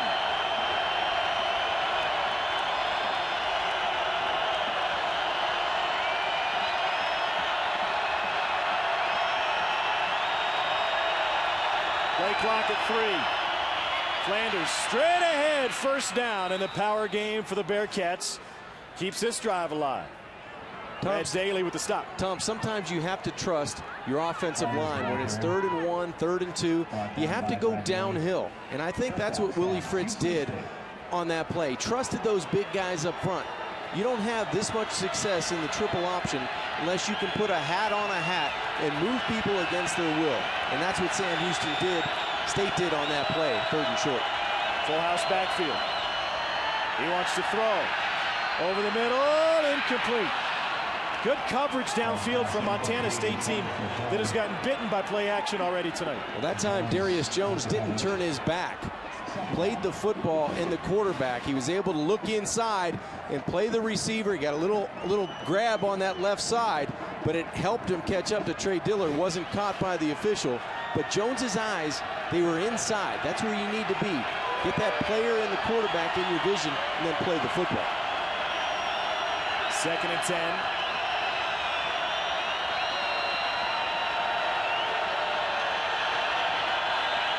Bell will scramble. Design draw. He's got a first down straight up the middle. Joe Fuller with the stop. Brian Bell's so good at understanding down and distance and what he needs to get. He's aware on the football field, knows where the chains are, and then get down. He suffered that big hit on the sidelines. You want to keep number 11 in the football game because he can impact you by running the football like he did there, but also stretching it vertically.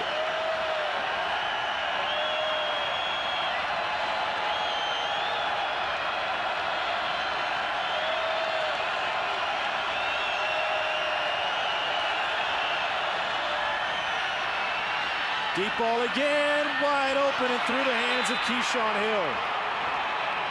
Both teams have had a running back have a touchdown go through their hands. And that's just a free release by the back. He's going to run right past Joel Fuller. And this is wide open. You have to be able to convert. Perfect play by Brian Bell. Lays up with enough air to make it an easy catch. And Keyshawn would love to have that one back. Hill only has 2 catches on the season. Play clock will get to single digits again.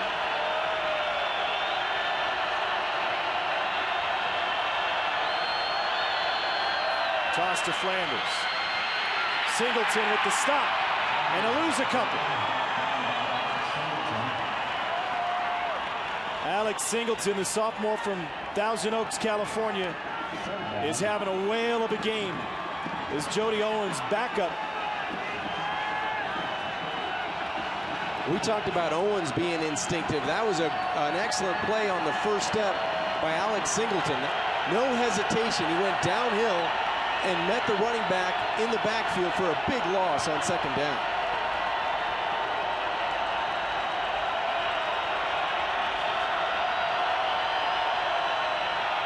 Third and long, over the middle, caught and hit, and forward progress will have a Bearcat first down at the 41 to Chance Nelson. Pass complete to Nelson. Brian Bell stands tall in the pocket again. He really does, Tom. This is a nice job of scanning the field. He's going to look to the field side first, but the timing, that window was there. The ball comes out right on time, and I don't care what defense you run. If the ball comes out on time and it's accurate where you want to put it, there's not a defense that can defend the perfect pass, and that time the timing beat the defense. And now this Montana State defense having to do it without their best player. Jody Owens is out the sideline. Richard Sincere back in at quarterback. Flanders and Sincere kept it. Montana State thought they ripped it away. So Montana State is down its starting running back and its leading tackler in the Big Sky defensive MVP, Jody Owens, who's bundled up on the Bobcat sideline. Second down. Two guys that affect the football team, one on offense and one on defense. There's Jody Owens on the defensive side. We've already talked about the loss of Cody Kirk, the running back, on the offensive side. Owens' helmet is nowhere near. Second and 13. Flanders. Flanders the ball carrier. Joe Fuller forces him out. Shot by Fuller. It's an 11-point game after Montana State missed the extra point, and Sam Houston State is controlling the clock. The one good thing that Sam Houston State does offensively, if they don't win on first down, they sure do come back with a positive play to keep third down manageable. And that's why I think Brian Bell's been so successful tonight. He's been able to move the chains when they need to. And now is one of those times. Flanders needs 4. He won't get 1. Thrown for a loss by Brian Bignell. Brian Bignell with the tackle. Fourth down coming. Remember, Sam Houston State went for it on fourth down in a similar situation in the second quarter. They got 7 to go here, and they'll bring on the punter, Matt Foster. And with Jody Owens out of the game, Singleton's come out with big plays, but this time it was Bignell, the big number 99 at the point of attack, that makes the play in the Sam Houston State backfield. Matt Foster is a Purdue transfer at punter, senior from Australia. Trying to kill this one inside the 10. Fantastic special teams play by Sam Houston State. Vincent Dotson ran underneath it and grabs it inside the 5. A 35-yard punt to back up Montana State. But the Bobcats defense coming up with big plays even without their star player. Great photos from Yellowstone National Park. Not far from here in Wyoming. Up in Big Sky Country, Bozeman, Montana. Snow came in last night. We still expect some to land before this game is over and overnight. 20-9, Sam Houston State leads Montana State. Let's check in with Allison Williams. Certainly a blow for the Montana State defense. They will be without senior linebacker Jody Owens, a guy that coaches say has become a real team leader. He's a captain of this defense. He is out with a high ankle sprain, will not return. So Alex Singleton, the sophomore, will have to step up in his absence. Thanks, Allison. Denarius McGee works from the end zone. Slant again, batted away. What a play by Robert Shaw. Knocked down by Robert Shaw. Second down. Speed, reaction, awareness from this defense. That's what you get from Sam Houston State. Watch the awareness of the defense coming in and playing the lanes, playing the eyes of Denarius McGee. That's just great reaction from Robert Shaw. Shaw's been all over the place tonight for Sam Houston State. Bearcats have one takeaway, came in the first quarter. Turn that into a field goal. Lorenzo Davis, senior from Littleton, Colorado. One positive for Davis, even though they're without their starting running back Cody Kirk, is he has the speed to break a big one. Now, we haven't seen that tonight for Montana State. No, there hasn't been that much daylight in the running game for the traditional running game. That means for Lorenzo or Trey Robinson getting the football in the I-back and being able to move it down the field with Cody Kirk still on the sidelines. Bobcats 1 of 8 on third down. Here comes a blitz up the middle. McGee to the slant again. First down. Ellis lost the football. Second takeaway of the night for the Bearcats. Andrew Weaver recovers.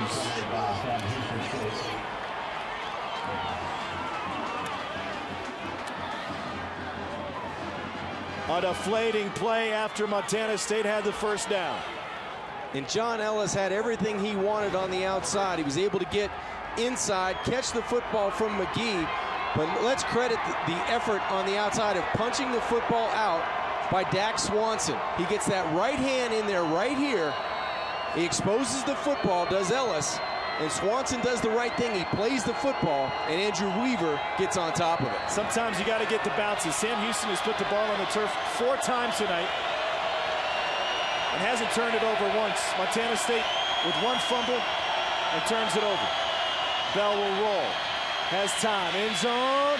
Touchdown! Chance Nelson. And a quick strike for the Bearcats. That's what makes this Sam Houston State team so dangerous. They're opportunistic. When they get those turnovers, they know how to turn them into points. And Brian Bell right on the money on the outside. A short corner route. He's on the roll, on the move. Looks outside the entire way and then comes back inside to Chance Nelson for 6. 8th touchdown of the season for Nelson. The extra point is good. And Sam Houston State, with its second takeaway of the night, turns the momentum. It was a Bobcat first down. One play later, it was a Bearcat touchdown. Sam Houston State in control.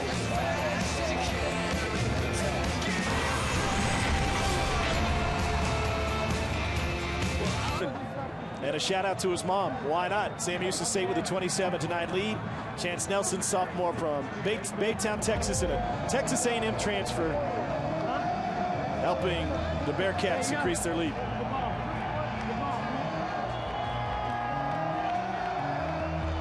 It was turned around on a fumble, punched out of the hands of John Ellis, who had enough for the first down. Opportunistic, because they didn't have to go very far for that drive, and they were able to do it in one play, and they seize all the momentum that Montana State came out of this third quarter, out of the locker room. You felt good about the guys in blue coming back, but one turnover and one play later, the Bearcats were able to stretch that lead. 10 points off of turnovers tonight for Sam Houston State. Out of the Southland Conference, Gilbert will take a seat. Let's take a look now at tonight's Reese's Perfect Play. And Tom, this is all Brian Bell, the quarterback for Sam Houston State, because he's going to toy a little bit with Deontay Flowers on the outside and the safety. You're going to get a route that's going to split them both to the short corner. Watch the quarterback's eyes in Bell. When he's on the move, he's looking outside to Flowers, keeping him away from the short corner throw back to Chance Nelson. Look at his eyes outside, and then he comes back inside and throws a rope for 6 points. Son of a coach, his dad Mark in his 16th year at China Spring High School. His brother Sean, former Baylor quarterback, now a high school coach as well. Robinson. And nothing doing for Montana State, playing without their starting running back. Pardon me, was Cody Kirk. So Kirk back in the game. Montana State has gone no huddle and trying to speed everything up. That led to success first possession in the second half. And that's what Rob Ash, their head coach, wanted to do. A little bit more up-tempo and try to press the issue, throwing the football more on first down. 29 career touchdowns for Cody Kirk, junior from up in Frenchtown, Montana. Incomplete. Trying to find Flodketter, and a flag on the play.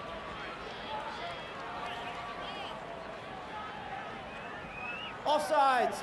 Defense, number 43. 5-yard penalty. Second down. Jesse Beauchamp jumps, and now let's check in once again with Chris Cotter.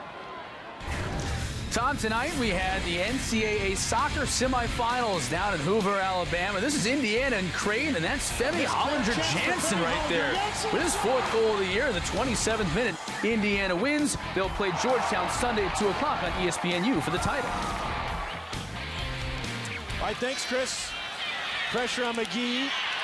Works it outside, and that's enough for a first down to Tanner Bleskin, junior from Great Falls, Montana. Bleskin's coming off of a huge game against Stony Brook at 130 yards. That tied a Montana State school record for postseason play, and his 69-yard touchdown catch in the first quarter gave the Bobcats a lead they wouldn't surrender. And Tom, he's going to have to continue to play big as this game gets into the 4th quarter. Try to chase points here in the 4th quarter. Quick hitter to the outside once again. McGee's pass complete to Lee Perkins. Seldom used tight end, only his 7th catch of the season. Second down. Head coach Rob Ash saw his team drop a game at Sam Houston State last year in the semifinals. Bearcats' only loss of the season came in the championship game in Frisco. Trying to work their way back to Frisco this season. McGee on the run. Finds the first row. Taylor and Taylor, the twins, brought coverage, brought pressure. 27-9, Sam Houston State leading 3-seed Montana State. Our first FCS quarterfinal of the weekend. Montana State, Coach Hamp said of the Big Sky, their 3rd straight conference title. And Sam Houston State went 6-1 in the Southland Conference. 3 losses on the season. 1 to Baylor out of the Big 12. 1 to Johnny Manziel and Texas A&M out of the SEC. And the 3rd came to Central Arkansas when they blew a 10-point lead with 5 minutes to go. McGee pressured. And he was hit as he threw. Darnell Taylor, twin brother of Darius Taylor. They're both out of Mesquite High School, one a safety, one a linebacker, and the Taylors putting their mark on this game last 2 plays. And Tom, just too much defensive speed to handle. Nowhere for McGee to throw the football because in the back end, Sam Houston State all over, great man-to-man coverage, and then pressure from the front 4 and 5. When you add pressure by bringing 1 extra guy, nowhere for McGee to throw the football.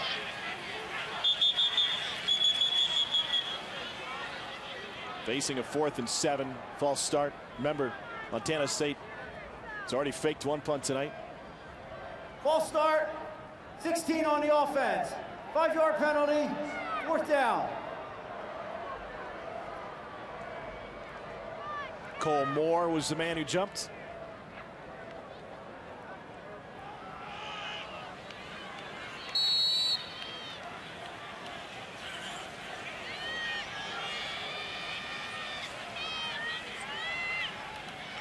Trey Diller stands at his 32. Fantastic kick from Perez, and Diller takes a fair catch at nearly the 27. Quarterfinal play continues tomorrow. North Dakota State, the #1 seed and defending national champs, take on Wofford at home.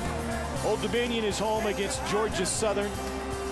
And still to come, Eastern Washington and Illinois State tomorrow on ESPN3 at 6 o'clock. The winner there draws the winner tonight between the Bearcats and Bobcats. Some nice matchups still to be played, and a lot of football still to be played in this game. Venture to guess, without seeing the forecast for Eastern Washington, this may be the coldest game of the bunch. Yes. At least they get sunlight. Flanders picks up 9 on first down. Joel Fuller with the stop. Flanders redshirted at Kansas State his freshman year. Transferred into Sam Houston State. What do you think of his game? I think he has the entire package. I think he runs well in between the tackles. He protects the football. And he knows when there's 4 yards to be had on a play, he's not going to try to make it 24. He's a good north-south one-cut runner, and I think he fits this triple option package perfectly. 2nd and 1. Flanders again. First down and more as he takes it to the 40. And Timothy Flanders comes into this game with some extra motivation, and he's reminded every day, Allison. Yeah, I'm sure he is, guys, especially when you consider last year. He really struggled against Montana State. They held him to just 38 yards. So this is a bit of a redemption performance for him, but really his goal is much bigger. He wants to get back to that national championship game and win it this time. Last year when they lost to North Dakota State, he stayed out on the field and watched them celebrate. Guys, he even has a picture of the national championship ring on his phone as motivation. Now looking for his own ring and a quarterfinal victory for Sam Houston State. We go to the 4th and Bozeman. All Bearcats. The game track, Sam Houston State took control in the second quarter with 17 unanswered points. Dominated time of possession in the second. Bell has now thrown for 200 and a couple of touchdowns, and it turned 2 takeaways into 10 points. Yeah, Brian Bell's been able to hit the big play when this offense needed it. Flanders. Nope, Bell with the option pitch to Sincere, and he gets wrapped up. Forward progress to the 44, Joel Fuller with the stop. One of the things you and I talked about today when it comes to defending the option is that it is better the more people you get involved. Absolutely, and this defense for Montana State, they practiced 2 days without even using the football so they could get their fits right. No matter where the football is going to end up in this triple option, you have to respect what your job is and your lane and your run fit. So this defense has done a decent job of it, but too many big plays by Timothy Flanders and Brian Bell and Richard Sincere. Too much speed right now for Montana State. Flanders still motoring and tripped up from behind. They faced the option once this season, but it was different. Portland State runs a pistol option, just quarterback and pitch. Yeah, and they didn't face a guy that could run it when there's not a whole lot of running room. Timothy Flanders is able to make himself small and then be able to squeeze his body to the second level. And they've been able to spread the football around, Tom, and get all their playmakers involved. 111 yards tonight for Flanders, 9th 100-yard game of the season. In the 13th game of the season for Sam Houston State.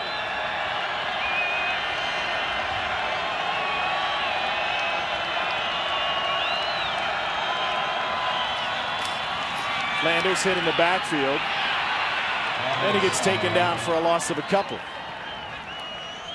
Zach Minter was the first man in. Brad Daly cleaned it up. Daly cleaned up the win last week against Stony Brook. A sack on the last 2 plays and a fumble recovery, and he was working against the right tackle who goes 6'8", 345. He said after the game, that's the biggest man I've ever seen in my life. And they got those tackles for loss out of their base defense with just the front four. The front four hasn't been as effective tonight against primarily a rushing team. 2nd and 13. Flanders again hitting the backfield. Alex Singleton coming up big in place of the injured Jody Owens. And that's the way you disrupt a triple option. You have to play in the offensive backfield. It was Brad Daly on the first play, and now it's Alex Singleton. He does such a nice job from this position of getting into the backfield. Watch him just scrape down and be able to get around the block, get to the point of where Timothy Flanders is going, and then make a nice open field tackle. That's just a terrific job by a sophomore linebacker. Owens on the left. Big Sky defensive MVP out for the rest of the game. Caught over the middle. Chance Nelson takes it in. Another big strike over the middle from Brian Bell, and this one goes for 45. Second touchdown grab for Chance Nelson. Just when you think you've got momentum, the Bearcats strike again.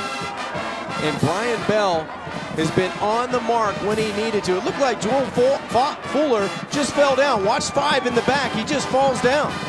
And that allows a wide open Chance Nelson. That's his responsibility. It looked like he just got tangled up around the hash mark, and Chance Nelson just ran right by him. 34-9. Sam Houston State trying to work its way to the semifinals. Brian Bell to Chance Nelson for the second time tonight. Now we're only waiting on snow.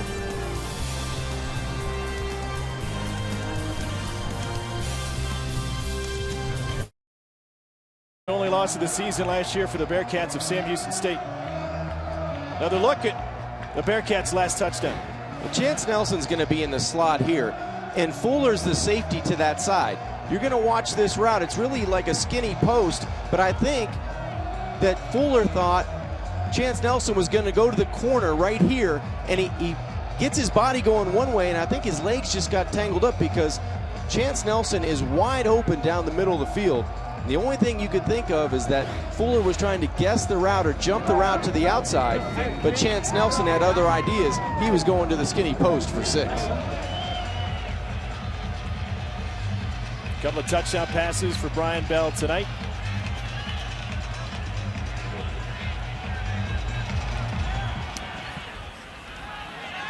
Both to Nelson from the 1.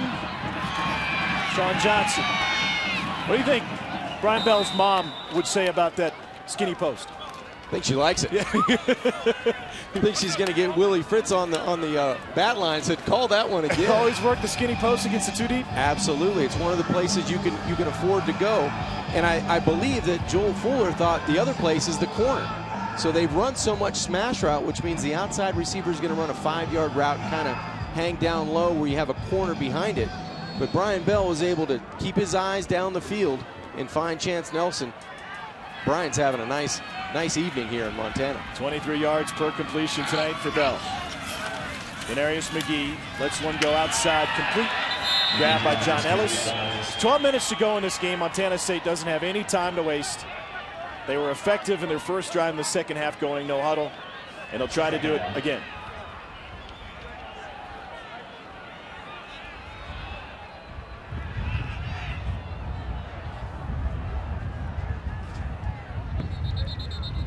False start. That'll back up the Bobcats. False start. Offense, number 55. 5-yard penalty. Still second down.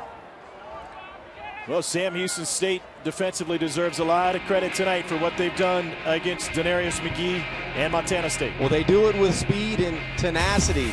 Beauchamp on the outside, we've called his name a number of times, coming off a huge game last week. And then the Taylor brothers, one at linebacker and one at safety. They play so well and so much downhill tackling in space. They've done a nice job, and now pressuring the pocket. And McGee gets thrown for a loss by Gary Lawrence. It's his 4th sack of the season. And for more on the Taylor brothers, the twins on the defensive side of the ball, here's Allison. Yeah, the Twins, a couple of seniors wanting to make sure this is not their last game playing together. They have played together their entire lives, and initially they did not receive any D1 offers. 2 weeks before signing day, Sam Houston State gave them a call, offered them scholarships, and they jumped at the chance to continue playing together. 3rd and long, incomplete. Thanks, Allison. And Darnell, we understand, shaved his head coming into this game. So Darnell's got a little bit of a rat tail off the back. Darius still has the long locks. So for the first time since the seniors have been on campus, you can tell them apart. You can say, hey, Darnell, how you doing? Feel confident about it. Instead of, hey, Mr. Taylor. That's right. The first set of twins to be named all-conference in school history. And Darnell last year had 128 tackles, the most in school history since the late 80s. Back that up with now nearing on 100 tackles this season. 4th and 19, 11 minutes left in the season. Do you have to punt it away? Well, Tom, you don't want to give the football back inside the 10-yard line. There's some extra pushing and shoving. And it continues. And this is something you want to avoid, especially if you're the winner. And you don't want to get suspended for the next game, that's for sure. Looked like Melba's pride was in on the action for Sam Houston State. Emotions running high here in Bozeman as the 3 seed Montana State is on the ropes in the 4th quarter. It was the only team that had an open date to close the regular season, and that's how the Bearcats got matched up with the Aggies at Kyle Field. There's Flanders once again. And look at the numbers the freshman has put up this season. Well, he's had an amazing year for a young quarterback. And you take a look at 2 other Heisman Trophy winners, and he blows Tim Tebow's numbers away from 07 and comparable to Cam Newton, but still well above that. So Johnny Manziel has every right to feel like he could put his one hand on that Heisman Trophy because of the success he's had in the competition that he's played against. Not bad for a guy who was unknown during 2-a-days. Flanders just back to the line of scrimmage. Noah Moyakiola with the stop for the Bobcats. Defense still playing with pride, even though they're down 34-9. It's a team that had every right to feel coming into this game they could hang with Sam Houston State defensively. I think Sam Houston State ended up getting a couple good bounces and taking advantage of big plays to run the score to 34-9. Fumbled the ball 4 times, never lost it. Keyshawn Hill in at running back. He might be a forgotten man. He finished 7th in the conference in rushing this season. Hill escapes one man, escapes another. 2 more finally bring him down. James Andrews, another Texan on the Montana State side, brings him down. Senior from Rockwall, Texas. And 4th down here for the Bearcats of Sam Houston State. 34-9 is the lead, and the offense stays on the field. And Tom, you think about the Bearcats, and offensively, you say triple option, but the improvement of Brian Bell being able to throw the football makes this team so dangerous because you just can't focus in on Timothy Flanders and Richard Senier. You have to pay attention and affect the pocket defensively if you're going to stop or slow down this offense. 254 yards passing and 3 touchdowns tonight for Brian Bell. Matt Foster, the Australian, gets it away. And Sean Johnson nearly let that fair catch get away from him. Montana State running out of time with 8:17 to go in the 4th.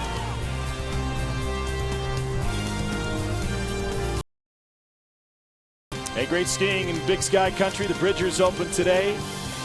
Big Sky Ski Resort open Thanksgiving, and the snow coach tours in Yellowstone start December 15th. If you want to stick around, yeah, come back next week. You'll be back out here in this area, right? Yeah, Boise's pretty close. Yeah, we're going to miss you next week. I know it. You're going to miss those frequent flyer miles. That's right. I already counted that at the beginning of the year. 34-9. Sam Houston State in control. Denarius McGee with great blocking up front. Has all day to think about it. Into coverage. What a grab! A one-hand haul past midfield. Tanner Bleskin with the play of the night. What a catch by Tanner Bleskin. This is just a chuck from Denarius McGee. He's just trying to get it close, and Taylor can't make a play on the football. That's just an outstanding effort by Bleskin. The one hand, the left hand, he reaches out, takes the football away. And the Bobcats have the football on the Bearcat side of the 50.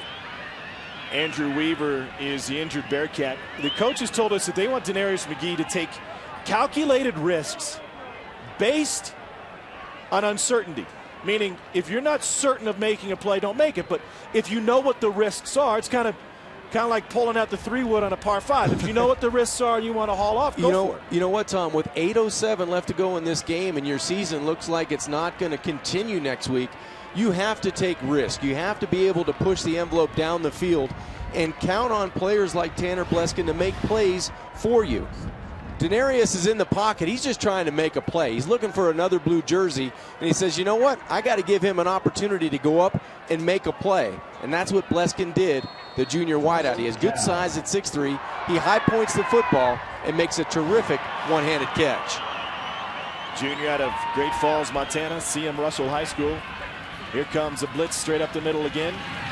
McGee, great coverage, downfield, caught!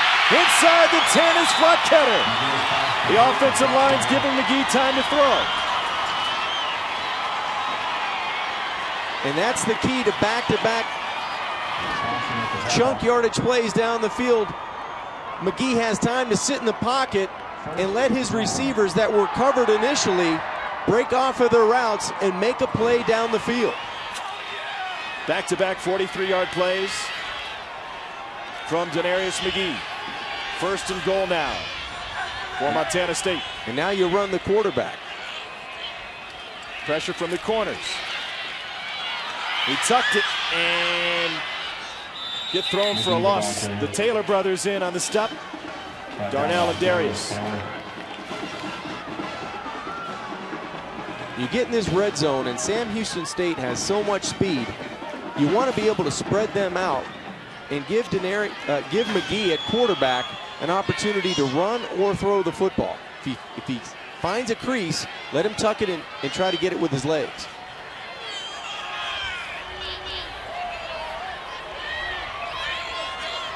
Bearcats won't stop bringing pressure. McGee goes down. Darius Taylor again, his 6th sack of the season. Well, Denarius needs to understand when Sam Houston State is in zero coverage and they're bringing one more than you can block, you can't hang on to the football that long. If you don't like it early, you throw it out of the back of the end zone. You don't want to take a sack down here because the clock's going to continue to run. Just go ahead and try to get rid of it because that pressure is hot right now in that offensive backfield. 5th sack of the night for Sam Houston State. 3rd and goal from the 17. No pressure that time. McGee took off. And a well-defended play. JT Cleveland with the stop.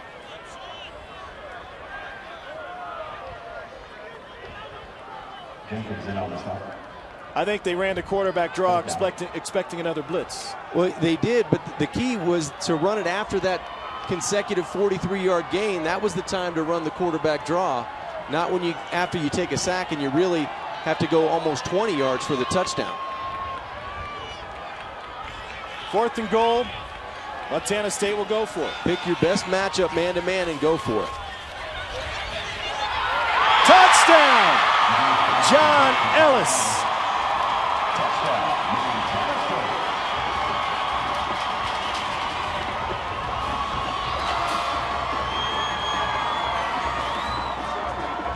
Nice throw by Denarius McGee to the short side of the field.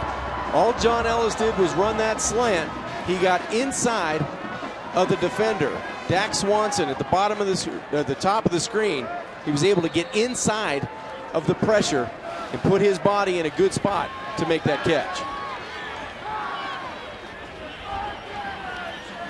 2:52 off the clock on the drive. 5:25 left in regulation for Bozeman.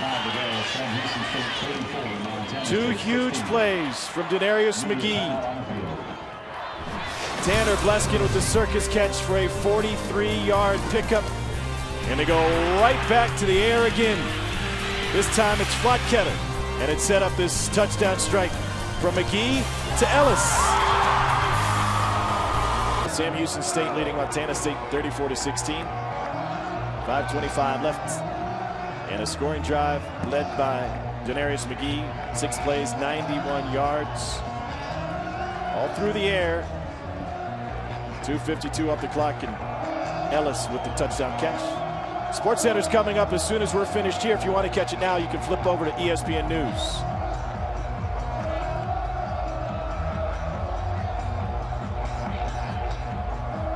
That last scoring drive seems to get some of the fans excited. But they need a little bit more with 5:25 left to go. Little pooch on the onside attempt, and it's covered at the 39-yard line by Dak Swanson.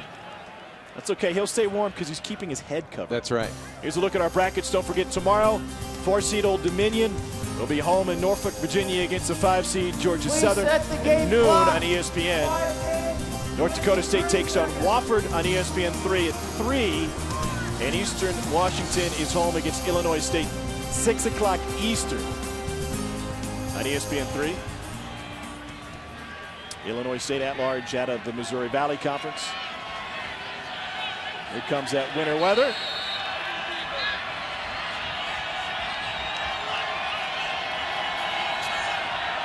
Brian Bell on the sideline for now. Richard Sincere in at quarterback. Sincere will keep it, and he gets ridden to the ground by Na'a Moiakiola. No gain. Well, now it's all about, for the Bearcats, just staying in bounds and trying to run this clock down.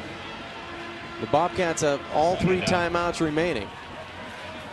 So I'm sure they need another stop here on 2nd down, and Willie Fritz on the Bearcat sideline just wants to keep milking this clock down, take it down, snap the football inside of 5 seconds for Brian Bell.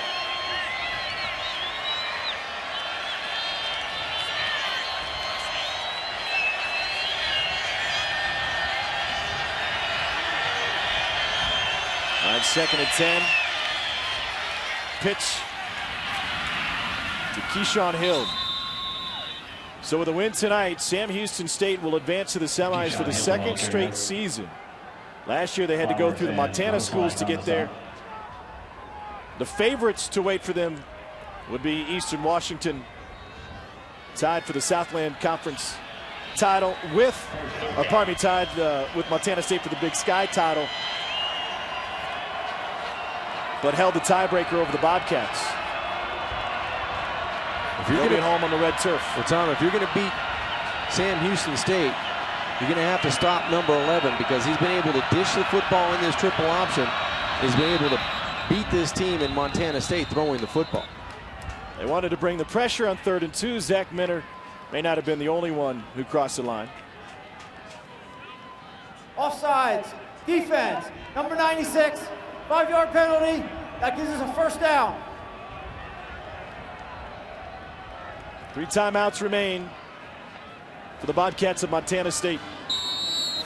For the 2nd straight season, it seems like their year is going to end at the hands of the Bearcats. And Tom, isn't it always about matchups, the way you match up your team against the opposition? It just seems like Sam Houston State has a couple more athletes, a little bit more speed than Montana State. Hill into the pile on 1st down.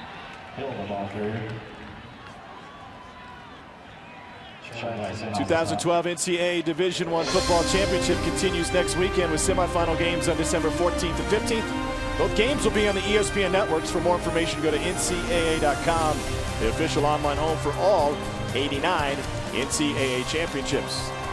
FCS Field will expand next season to 24.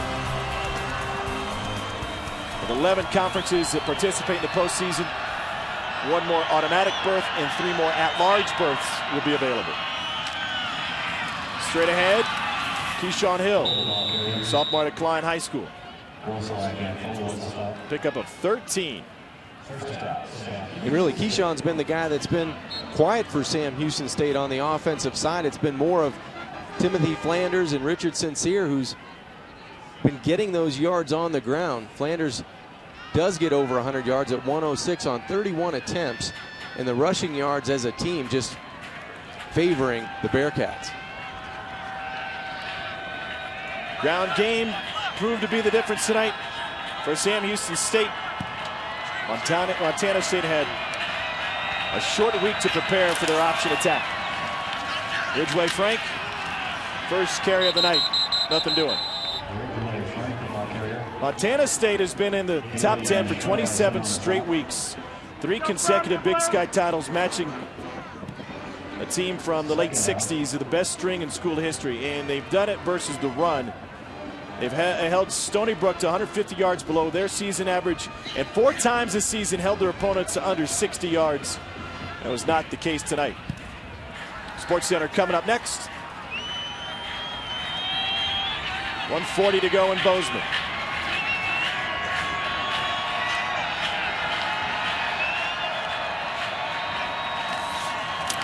Frank again, second straight carry.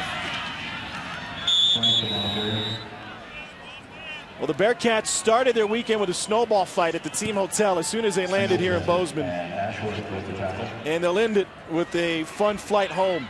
Well, they came out fighting tonight. Sam Houston State firing on all cylinders offensively. Big night for Trey Diller, the receiver for the Bearcats. He was able to have 3 catches for 104 yards in that long of 56 for a touchdown, and Brian Bell was the story. 11 of 21 for 254 and 3 big touchdowns on the evening. Frank stood up on 3rd down by Joel Fuller and company.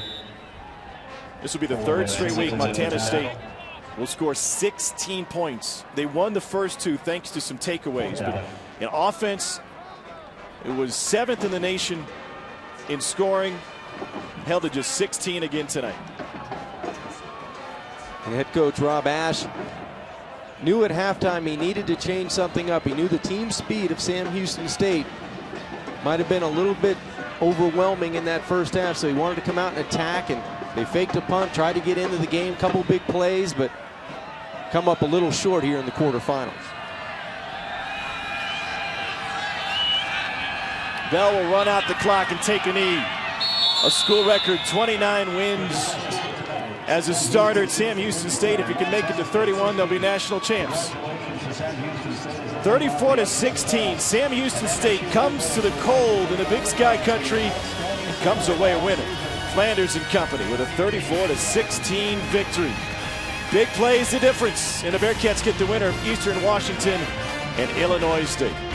Fun one to bring you tonight from Bozeman, and the Bearcats top the Bobcats. Now stay right here because Sports Center is next.